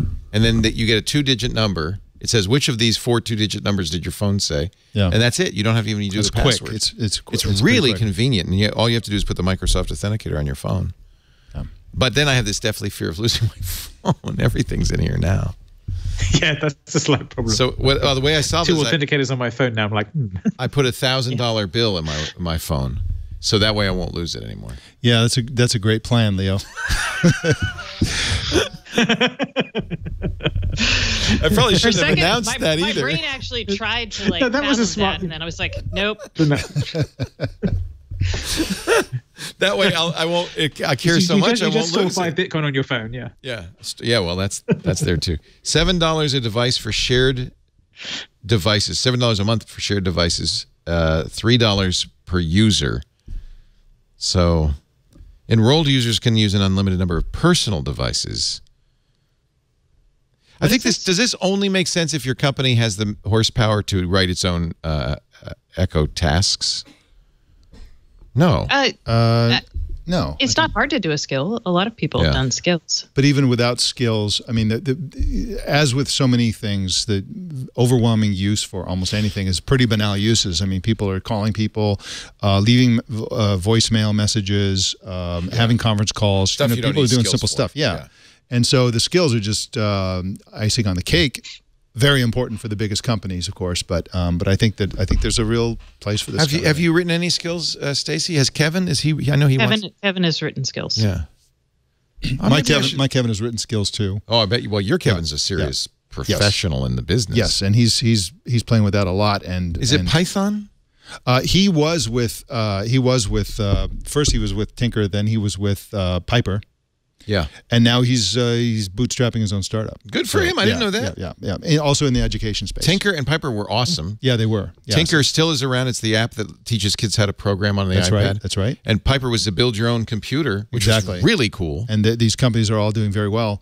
But yeah, he's got some great ideas, and he's but I wasn't asking about that. I was asking what language it was. Is Python the language? I think he's using Python. Yes. I know Kevin's a Pythonista. Okay, I have to. Kevin Marks, have you done any? There's so many Kevins. Have you done or a Madam A skill? I know. I have not. Though my son is working at a games company that's building a game for Amazon. So is his name Kevin too? So I'm learning about it indirectly through him. His name's Andrew. Oh, okay. My son Andrew. So it's the company Sensible Object that does Piece of Balance, but they're also working on games for voice now, which is interesting. Yeah, I'm really kind of intrigued. I feel like I should write a twit skill of some kind. I want to write a hotter, colder game. You could hide like a little beacon or something. I guess you'd need a Zigbee thing for the Amazon Echo Plus. You hide it, and then you could play warmer, colder, or she would play it with you. And then Madam A could, in her prissy voice, say, "You're getting colder. You're getting colder." My grandpa used to play that with me because he was not a very mobile person, so he would just hide it, and we would do that for hours. It's kind of a grandpa game, actually. It is, it really is. You know, it'd be a great twit skill would be just to have because you have this whole network with all these things. I subscribe to the Everything Firehose. Yeah, and that would be that would be an awesome thing because the way I use it is I want to listen to the most recent show. And then I want to go to the second most recent, and that's how I do it. I use Overcast for that. But on you can't do that. It's only the most recent show now on the Echo. Right? But if you had a special skill, I could say listen to this number, show number, or it's just a way to listen to all the programs. I'll do it while I'm in Japan. That'd be killer. That would be so much better than what we have now. I need something to do while I'm on vacation. Here's an example of how out of control the friend-to-friend thing was, and we're going back to Facebook now that we've had the refresher. But I was really amazed by this. This is in New Zealand. So 10 people downloaded a quiz in New Zealand, and Cambridge Analytica got 63,714 New Zealanders because everybody in New Zealand knows everybody else. But that implies 6,307 followers per person. Per person. I mean, that's quite a lot. And in New Zealand, so that's presumably New Zealanders have friends who are outside of New Zealand as well. So yeah, they're very social people. These New Zealanders. Maybe that's it. Maybe that's the secret. Or are they gathering friends of friends? How far does it go? It's just 1 degree. Is it? 1 degree. Wow. Now that's no longer the case. Right. But still, this comes from that's way beyond Dunbar's number. Yeah. Yeah. And then what's the thing with the unsending? So how many does Zynga have? Wow. Zynga. Yeah, right. Farmville. Zynga's probably got the entire network. They know everybody. They have it all. They have the whole network. 2 billion words people. with friends. Words with friends. That's how my data that's the last thing I remember doing on Facebook. Yep. Wow. Incredible. It's all out there. Your information is out there. We should get Mark Pincus on and ask him. I think that's a great idea. He doesn't have a dog in this hunt anymore. He's like, he could tell us the truth. Isn't he VCing? Yeah. He can say what's really going on. Not VC.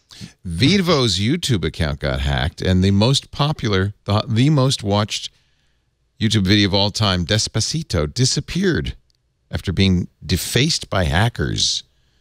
The video's image was altered and replaced with a masked gang holding guns.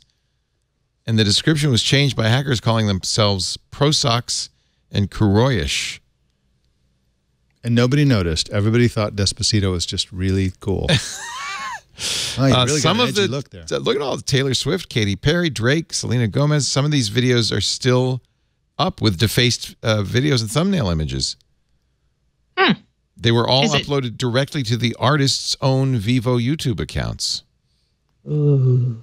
So don't know, and I don't know if they've figured out how it happened, but that's not good. There's what Despacito looked like. I wonder if the music was the same and just the picture was. Please don't play it. Please don't play it. Please don't play it. You love Despacito. Admit it. It's always in my head. Just don't start it. I know. It's hard not to. Yes, that's why it's a earworm. You can't get rid of it. Something else. You think it's something else, not an earworm? Nothing like that. What else do we going to talk about? Fast Company says this picture of Zuck's notes is more revealing than the entire Senate hearing, because you can read the notes. He was prepared to snap back at Apple. All the stuff. The notes include their own version of the infamous "Do not congratulate Putin" memo for President Trump. It says, "Do not say we already do what GDPR requires. Do not say we do what GDPR requires." They don't have to. Does it say "I hear you" on there? I hear you. Yeah. I hear you. It says refer question to your team. That is an awfully clear image that you can really read these. Yeah. Well, cameras are amazing. Yeah, man. you can read all the points. Yes. He left it out when he went to the bathroom, and boom. Does it say what hotel he's staying at? I'm looking. This is a good note. GDPR. Don't say we already do what GDPR requires. Don't say that, Mark. He was. We were told he was training over the weekend with surrogates and practicing. Brought in a team of people to make him seem like he was human. They taught him how to blink. Yeah, that is, and it didn't seem to course. Oh, I know. I would do it too. The minute they asked me to testify, I'm going to get a team in here. But he's especially robotic. He's got an awkwardness about him. This is probably politically incorrect to say, but looking at this, it feels like he probably is on the spectrum, actually. That he is maybe a little Asperger's or something. It's not really clear what's going on with him. But he's a classic programmer introvert. Yes, he's a nerd. Exactly. He's a nerd of the nth degree. Kevin, as somebody who's run many teams, I mean, this is not unusual to meet people like that. But it's unusual to see them having full control of a 2 billion person of the biggest company. Source of information in the history of mankind. That's what's very unusual. Rare. But it kind of came home to me because now I understand why he has this disconnect. He keeps saying we want people to connect. He doesn't understand why people are bothered. He just doesn't understand it at all. Exactly. I think that's disingenuous because he does understand it. He keeps his data private. I mean, if he were out living the same life and saying the same things, fine. But he bought every house around his house so that nobody would look in the windows. That is actually not uncommon with the crazy rich. If I had the money, I'd do it. So I've often fantasized about it. Oh, I like my neighbors. I'd move you all in. Use Quicken Loans. I'd make it the Twit cul-de-sac. Anyway, your thoughts, Kevin. I asked you a question and I didn't give you a chance to answer. Well, this is Maciej Czechowski's Mormon bartender thing. He says the only people who try to solve this problem are the people who aren't qualified to do it because they don't realize how complicated it is. And that, the Mormon bartender. I like it. And he accused me of that a few years back. We had a nice chat about it. But it is a challenge in that you can't represent the nuances of human communications in code, and we eventually realize that and just try and provide a connection between people, and that's what this social stuff is about. But there is a what Facebook has done has been very, very focused on connection at the expense of everything else. And I'm sure you have had the Boz memo on last week and talked about that, but that was very much. Yes, he was overstating it for effect, possibly, but it was a very good summation of Facebook's position, I think. Yeah. It was the most important thing is, it's like these sort of tendentious AI arguments that Maciej goes after very well as well, which is like the most important thing is connecting people, therefore everything else is subordinate to that. And it's like, no, actually, that's not the most important thing. At some point, you can have too much connection, and that's bad. And people want to start backing away. And you obviously believe that, or you wouldn't have created the algorithmic feed in the first place. So part of it is that they have an existential problem, which is their mental model was they were growing all the time. They kept doubling. They kept growing, year on year. They were getting bigger and bigger. And they can't anymore because they've run out of people. And they started collecting extraneous data to try and keep the sort of growth of the information they were gathering to try and make sense of things going up, and they've crossed that saturation point now, and they're going to have to rethink what they're doing. And it is it's an identity crisis for them in many ways as well. That's the other part of it from the Facebook point of view, is that they've gone through the saturation point, and they've got to do something else now. There's a wonderful piece in the New Yorker called "The Infuriating Innocence of Mark Zuckerberg," and they have this great phrase, ambient dislike. For people just don't like him. Yeah. And that's not his fault. They're trying to put his finger on it, but the thing that they say is the infuriating innocence is this fact that whenever he's apologizing, which he does frequently, it seems to be a major part of what he does for a living, it's not that he never looks like he's remorseful. He never looks like he's guilty. He never looks like he's innocent. He just is slightly sad that things turned out the way they did. And I think this is a hint to the strangeness that is Mark Zuckerberg and Facebook. Their whole culture is sort of this, they're not immoral, they're sort of amoral. They don't, morality is just this thing that is a PR problem if it goes south. The reason he's always apologizing is that they keep trying everything. And if nobody makes a stink about it, that makes it ethically okay. Yeah. If they make a stink, well, we need to do better and think about the broader picture, and we need to refer it to my team and all the stuff that they do. But the reality is that they just seem to be mechanically amoral. There's no moral compass or ethical guideposts at this company whatsoever. Even at a company like Microsoft or Google or Apple, there's a sense of basic, doing the right thing to a certain extent. Whereas at Facebook, there doesn't seem to be any knowledge or awareness that even exists. It's like a program. I've heard it described as they treat ethical issues as if it's a programming problem. It's an engineer's mindset. It's the Mormon bartender. Yeah. People who don't have friends trying to figure out what a friend's graph is. Exactly. But it's also the Krusty's problem. Is the idea that they're so focused on the model that stuff that doesn't fit the model is an error rather than a failure of the model. Right. And the real names thing has been that for years. It's like, oh, you must have a name that we think looks like a name. What do you mean your name is only one word? What do you mean your name? So, well, and it's a failure. You mean your surname is fake? That can't be real. Yeah. Mm-hmm. It's a failure to recognize and understand that there are, other points of view in the world and other experiences, which is why, people can argue for diversity in tech or whatnot. But so, yes, you basically created this monoculture, and it's an amoral monoculture. And now we're all like, This is the most chilling part of this whole testimony in Congress that nobody freaked out about, but we should all start really panicking about this, which is basically they're saying, well, what about all this stuff? Well, can't you have AI to like deal with some of the objectionable content and all this stuff? And he's like, oh, we got AI to the point where we're like 90, 95%. But in just a few years, AI will instantly censor things based on... Is that at all realistic? Well, it's realistic, and that's a problem because when they make errors and objectionable content gets on there and the Russian government does, you see it. But if it's AI, that makes it invisible. They will be deleting things, and we will never know what's deleted. I feel like this is one of the hardest things for a computer to do. This is what people have been... Yeah. They've been complaining about this and it's true. It's a legitimate problem. People have been talking about it forever, starting with biases in their friend feed. So people weren't aware that Facebook was determining what you saw based on a bunch of an algorithm. But what Facebook is trying to do, and this gets to Kevin's point about reaching a saturation point, Facebook needs to do things at scale, 2 billion people scale, and they can't do that with actual humans. So they get as much data as they can to try to replicate the sense that humans would have, the ways we deal with things. They just optimize for things that not everyone would optimize for. So, but even humans can't do things the way that humans want them to go. This is what this whole thing is about. And the thing that the categorical distinction that I would make here is that when things happen in darkness, and you have no way to know, like Facebook is a black box. Their algorithms that determine these things and their AI are and will be company secrets.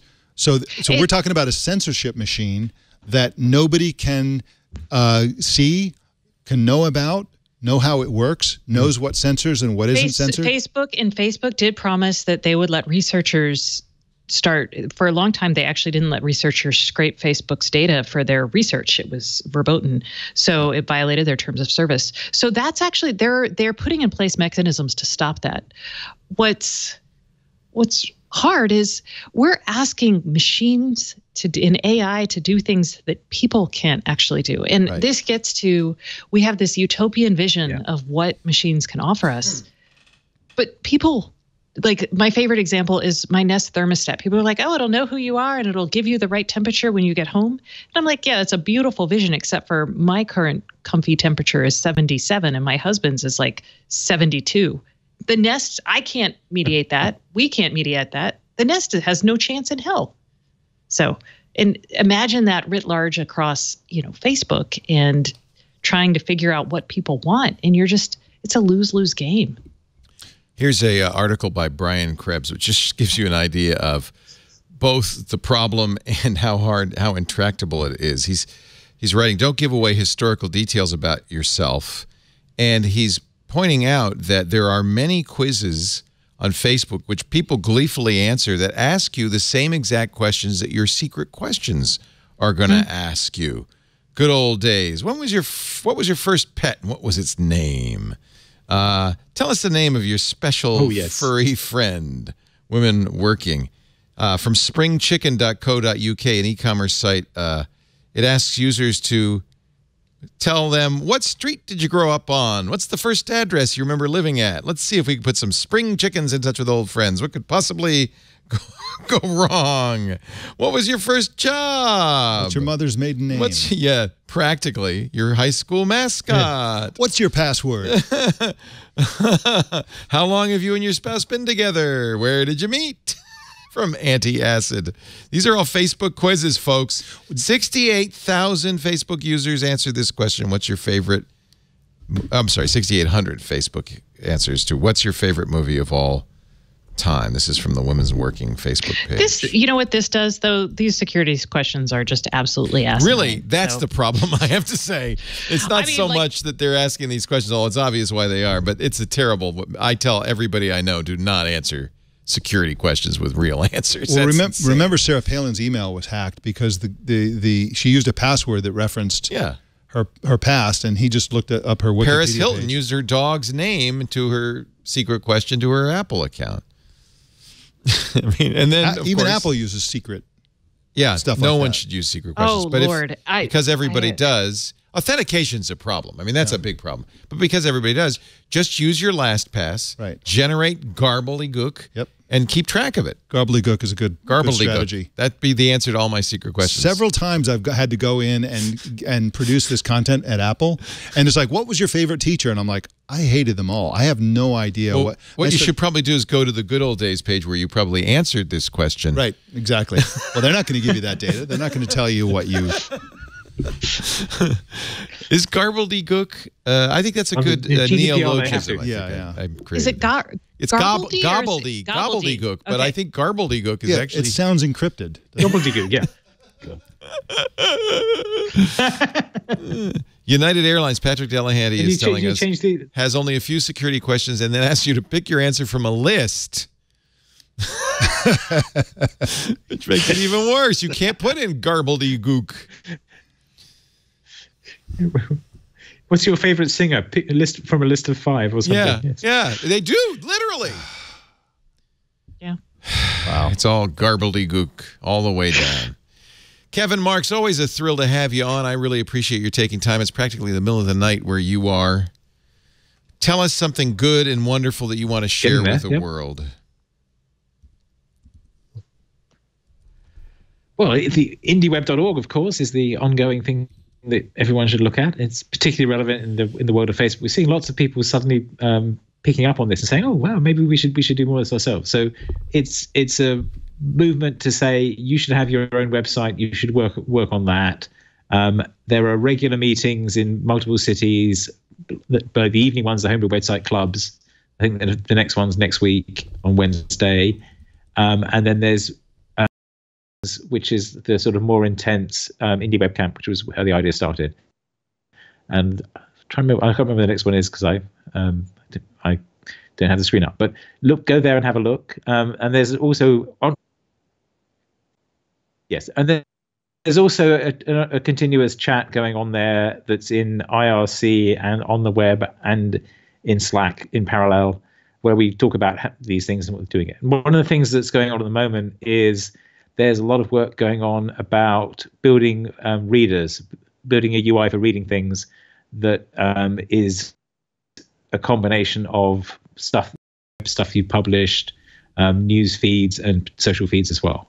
So there's an ongoing discussion there. So if you're thinking about those things, pop in and see what's going on.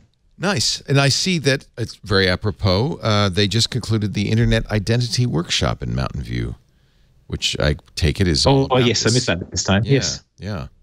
Other great stuff is coming up, though. It's all in the calendar at indieweb.org. Mike Elgin, share something with me. Okay, I've got something to share.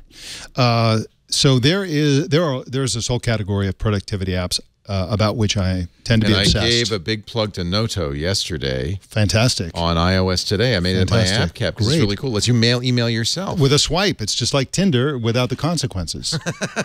And one of the things that's great about Noto also is that when you are on other apps or on a browser or something, you hit share and choose Noto. That's the end of it. There's no further dialogues and nothing. It just goes right to your email. Anyway, so here's another productivity app that I really love. It's called Taskade. This is the one I didn't like, but that's only me. Go Taskade? ahead. Yeah, because it gives you a timer. Yeah. No, that's not the one. No, you're thinking of you had two apps I can't live without. It was a to-do list that started a timer. Right. I know. I love that one. I know. But you get things done. You're effective. Well, okay, so Taskade has no timers. Basically, this is like Trello or ZenKit or any of these, but it's more simple. So it's Taskade, so .com. Check it out. This is available on Android, iOS.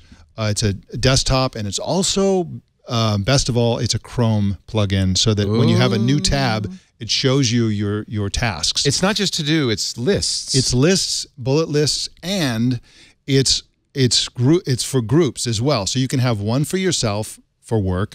You can have another group for yourself for personal stuff. You can have one for your group of people, and then you can have one for your Weasel Club or whatever it is you do. Yeah. And the data from each platform shows up on the others. It's completely free. There's no cost at all to this. It's a completely free thing.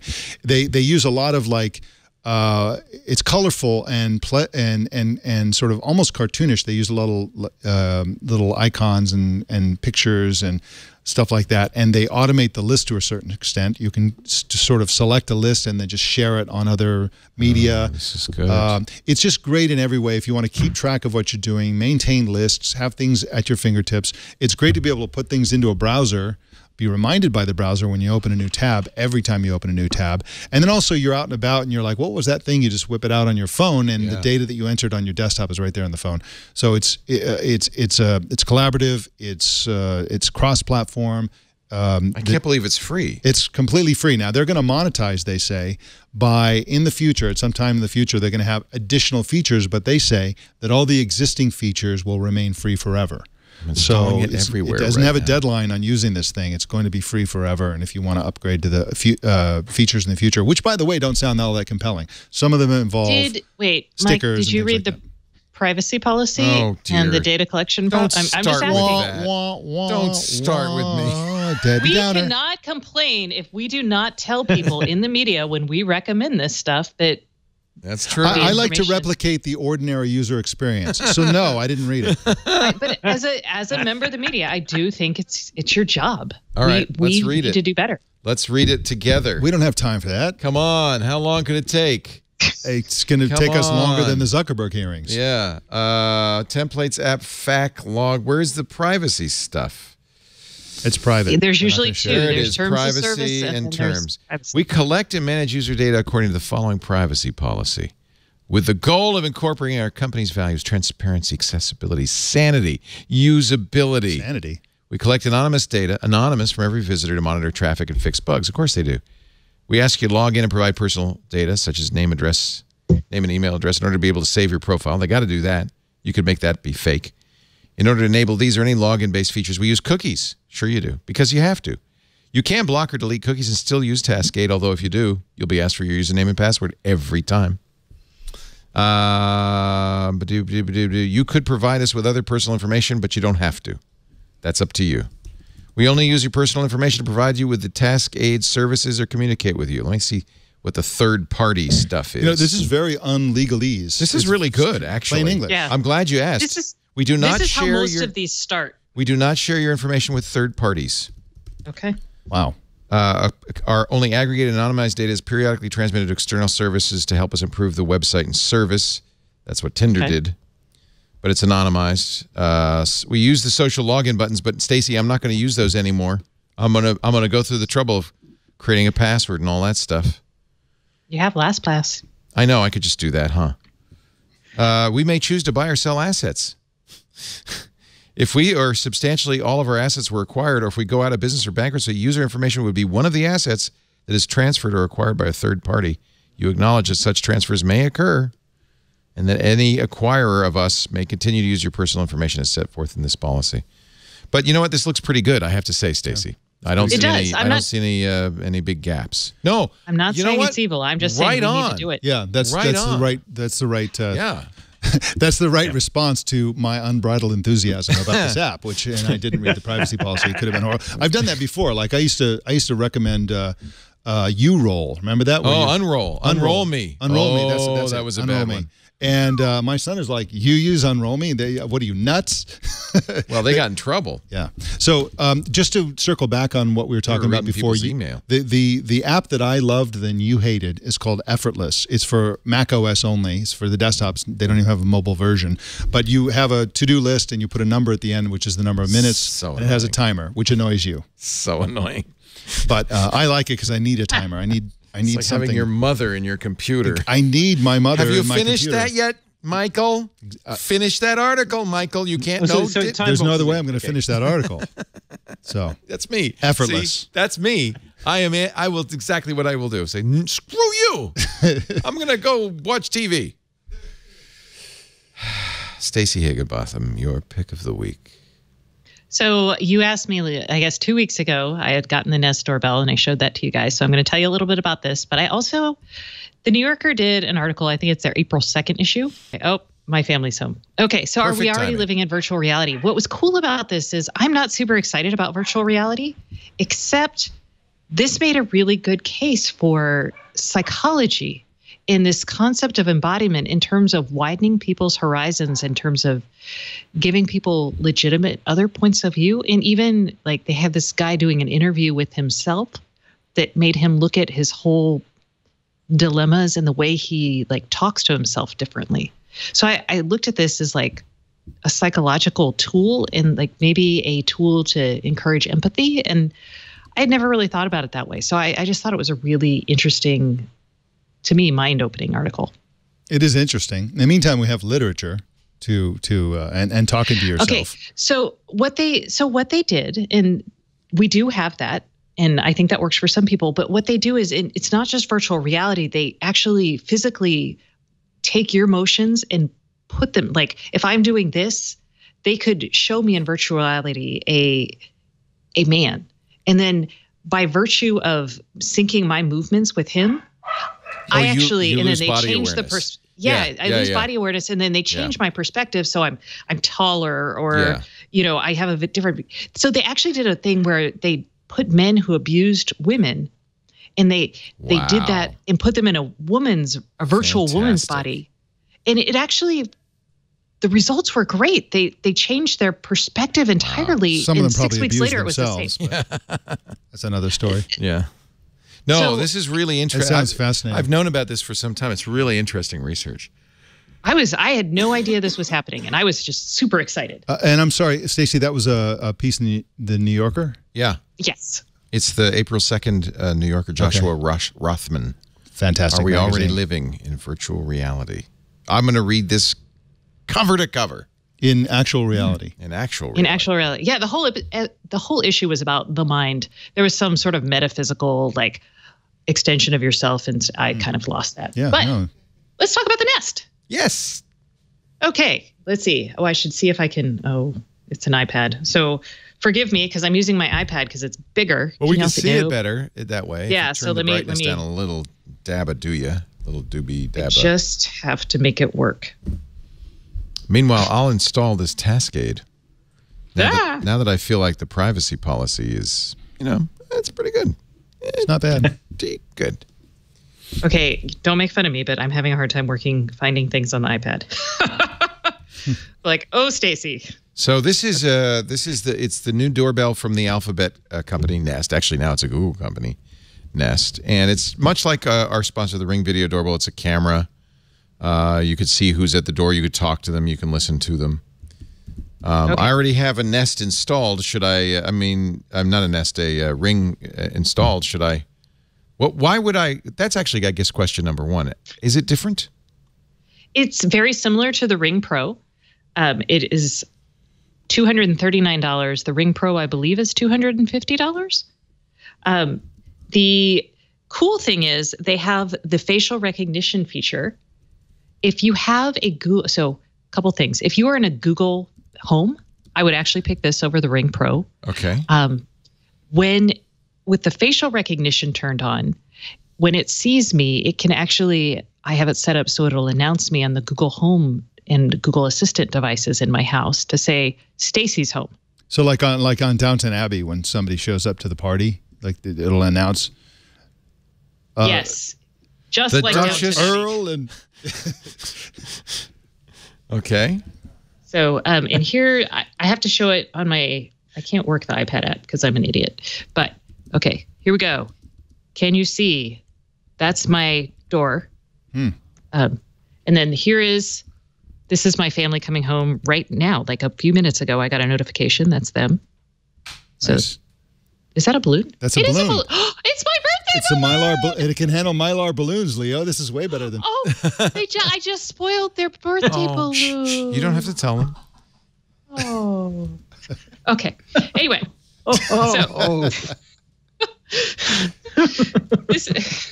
You invaded your own privacy. Wait, did we see a cake? Hold on. No, stop looking. Stop looking. Okay. So the camera quality is great. The integrations with other Google stuff is pretty cool. It actually makes me want to, and I'll tell you guys, because next week or later this week, the rest of this week, I'm Googleifying my house. So next week, I can actually show you some very cool things that I'm trying to do. And I'm doing it in preparation for the smart displays from Google Home. Nice. So coming this summer. So basically, I don't know what you want to know about this. The install is very similar to the Ring Pro. If you're in a Google household, I would definitely go with this over the other. I like the look of the doorbell a little bit better. Mm-hmm. I can set. I don't think the motion detection is as granular as the Ring Pro, which gives you all the very cool, like you can block out on the screen what you don't want. But it does give you, with the Nest, they have a subscription, so it gives you access to all of this. And I think the facial recognition is actually really kind of cool. Stacey, what is the price of the cloud storage for storing videos, if there is a subscription, which I think it's, Nest Aware, I think it's $10 a month, but let me just double Nest check. is in general, I think. Yeah. Can you maybe pool it with all your other Nest stuff, maybe giving you a savings? Yeah, there you go. There's it. $30 a month for 30 days, $10 a month for 10 days. 10 days is enough. $100 a year. 5 days is fine. 5 days is enough, really, yeah. That's $5 a month. That's a good price, actually. Yeah. Or $50 a year. Yeah. So I like that. And that's 50%, very reasonable. Yeah. And it's half off for Nest Aware for additional new cameras. So if you already have it, it's if you have 2, it's going to be $750 for the cheapest. If you have 3 cameras, it's going to be $10, et cetera, et cetera. I would like to get like 5 or 6 of those and put them all over the house and announce everywhere I am. Mike is going down the hallway. Mike is entering the bedroom. Wouldn't be too annoying. You go for them. All right. And how much? $299 you said? Oh, no, $239. $239. That's good. Yeah. And I will say, though, the install, just like the Ring Pro, they have a chime that you're going to have to install on your doorbell, like the actual physical door chime that's in your house. And this is a wired doorbell. And yeah. Say hello, even when you can't. And it's 2-way audio. And actually, it can always be listening. So it came in handy because my FedEx guy came and I got the Ecobee switch that just arrived today, and he knocked on my door, except he didn't. But he said he knocked because I caught him after he was like, and then he's like, I knocked. And I was like, no, I believe you. Didn't. And then I go and I look. So did you confront him? No, I'm not going to confront a FedEx guy. His life is miserable. No. How does that work? If it's always listening, you end up with 24 hours of audio? I think I can just listen in on it. Oh, I might be listening. Just live. Yeah. So I bet that's the case because you wouldn't want it streaming the whole time. That's a lot of data. That's a lot of audio. Yeah. It's a lot of bird song in my neck of the woods. Of stuff that you don't really care about. It might be nice to do this sort of like the dash cam thing where it records and then overwrites its own data so that you can say, you know what, give me the last hour. Well, you can do that with the Nest. If you're familiar with the Nest Aware stuff, so the timelines that they have, I think they call it Sightline. So you can actually scroll back through your timeline.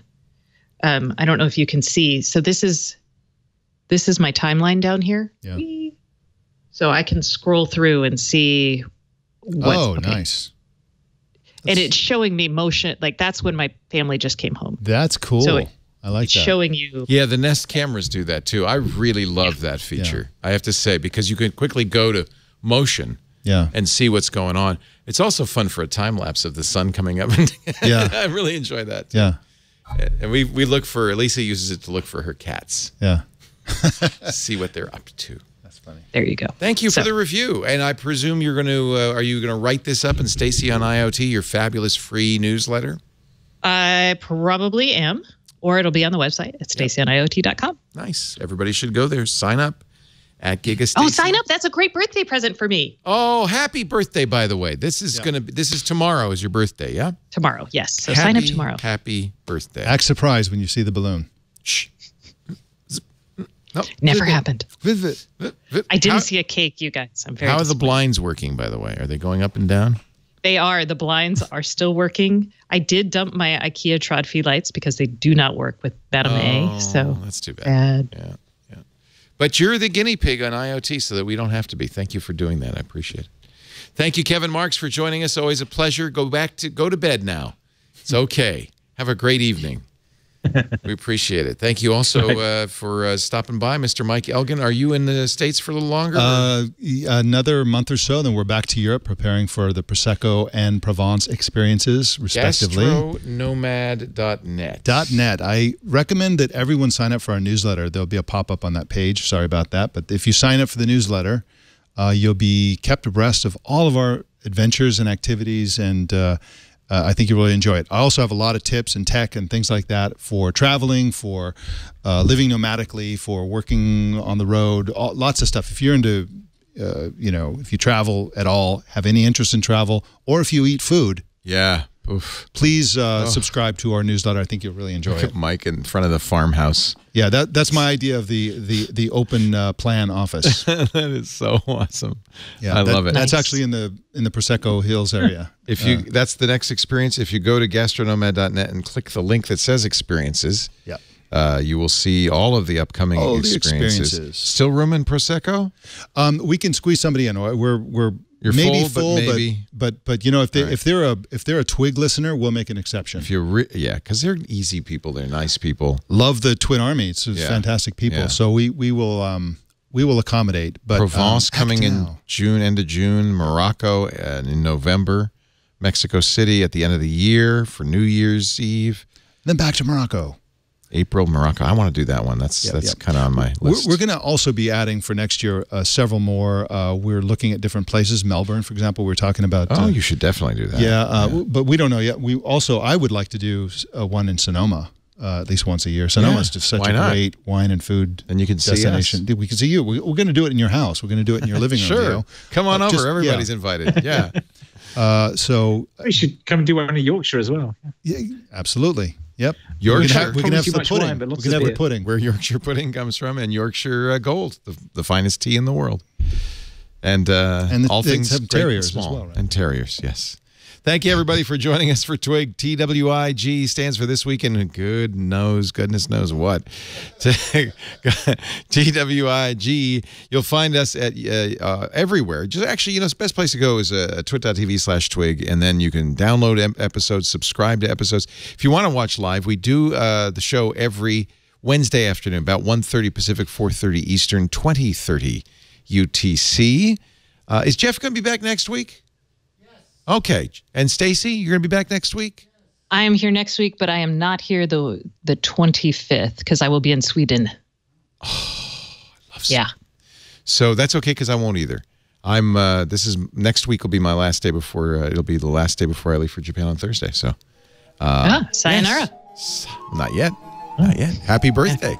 Thanks for joining us. We'll see you next time on Twig. Bye-bye.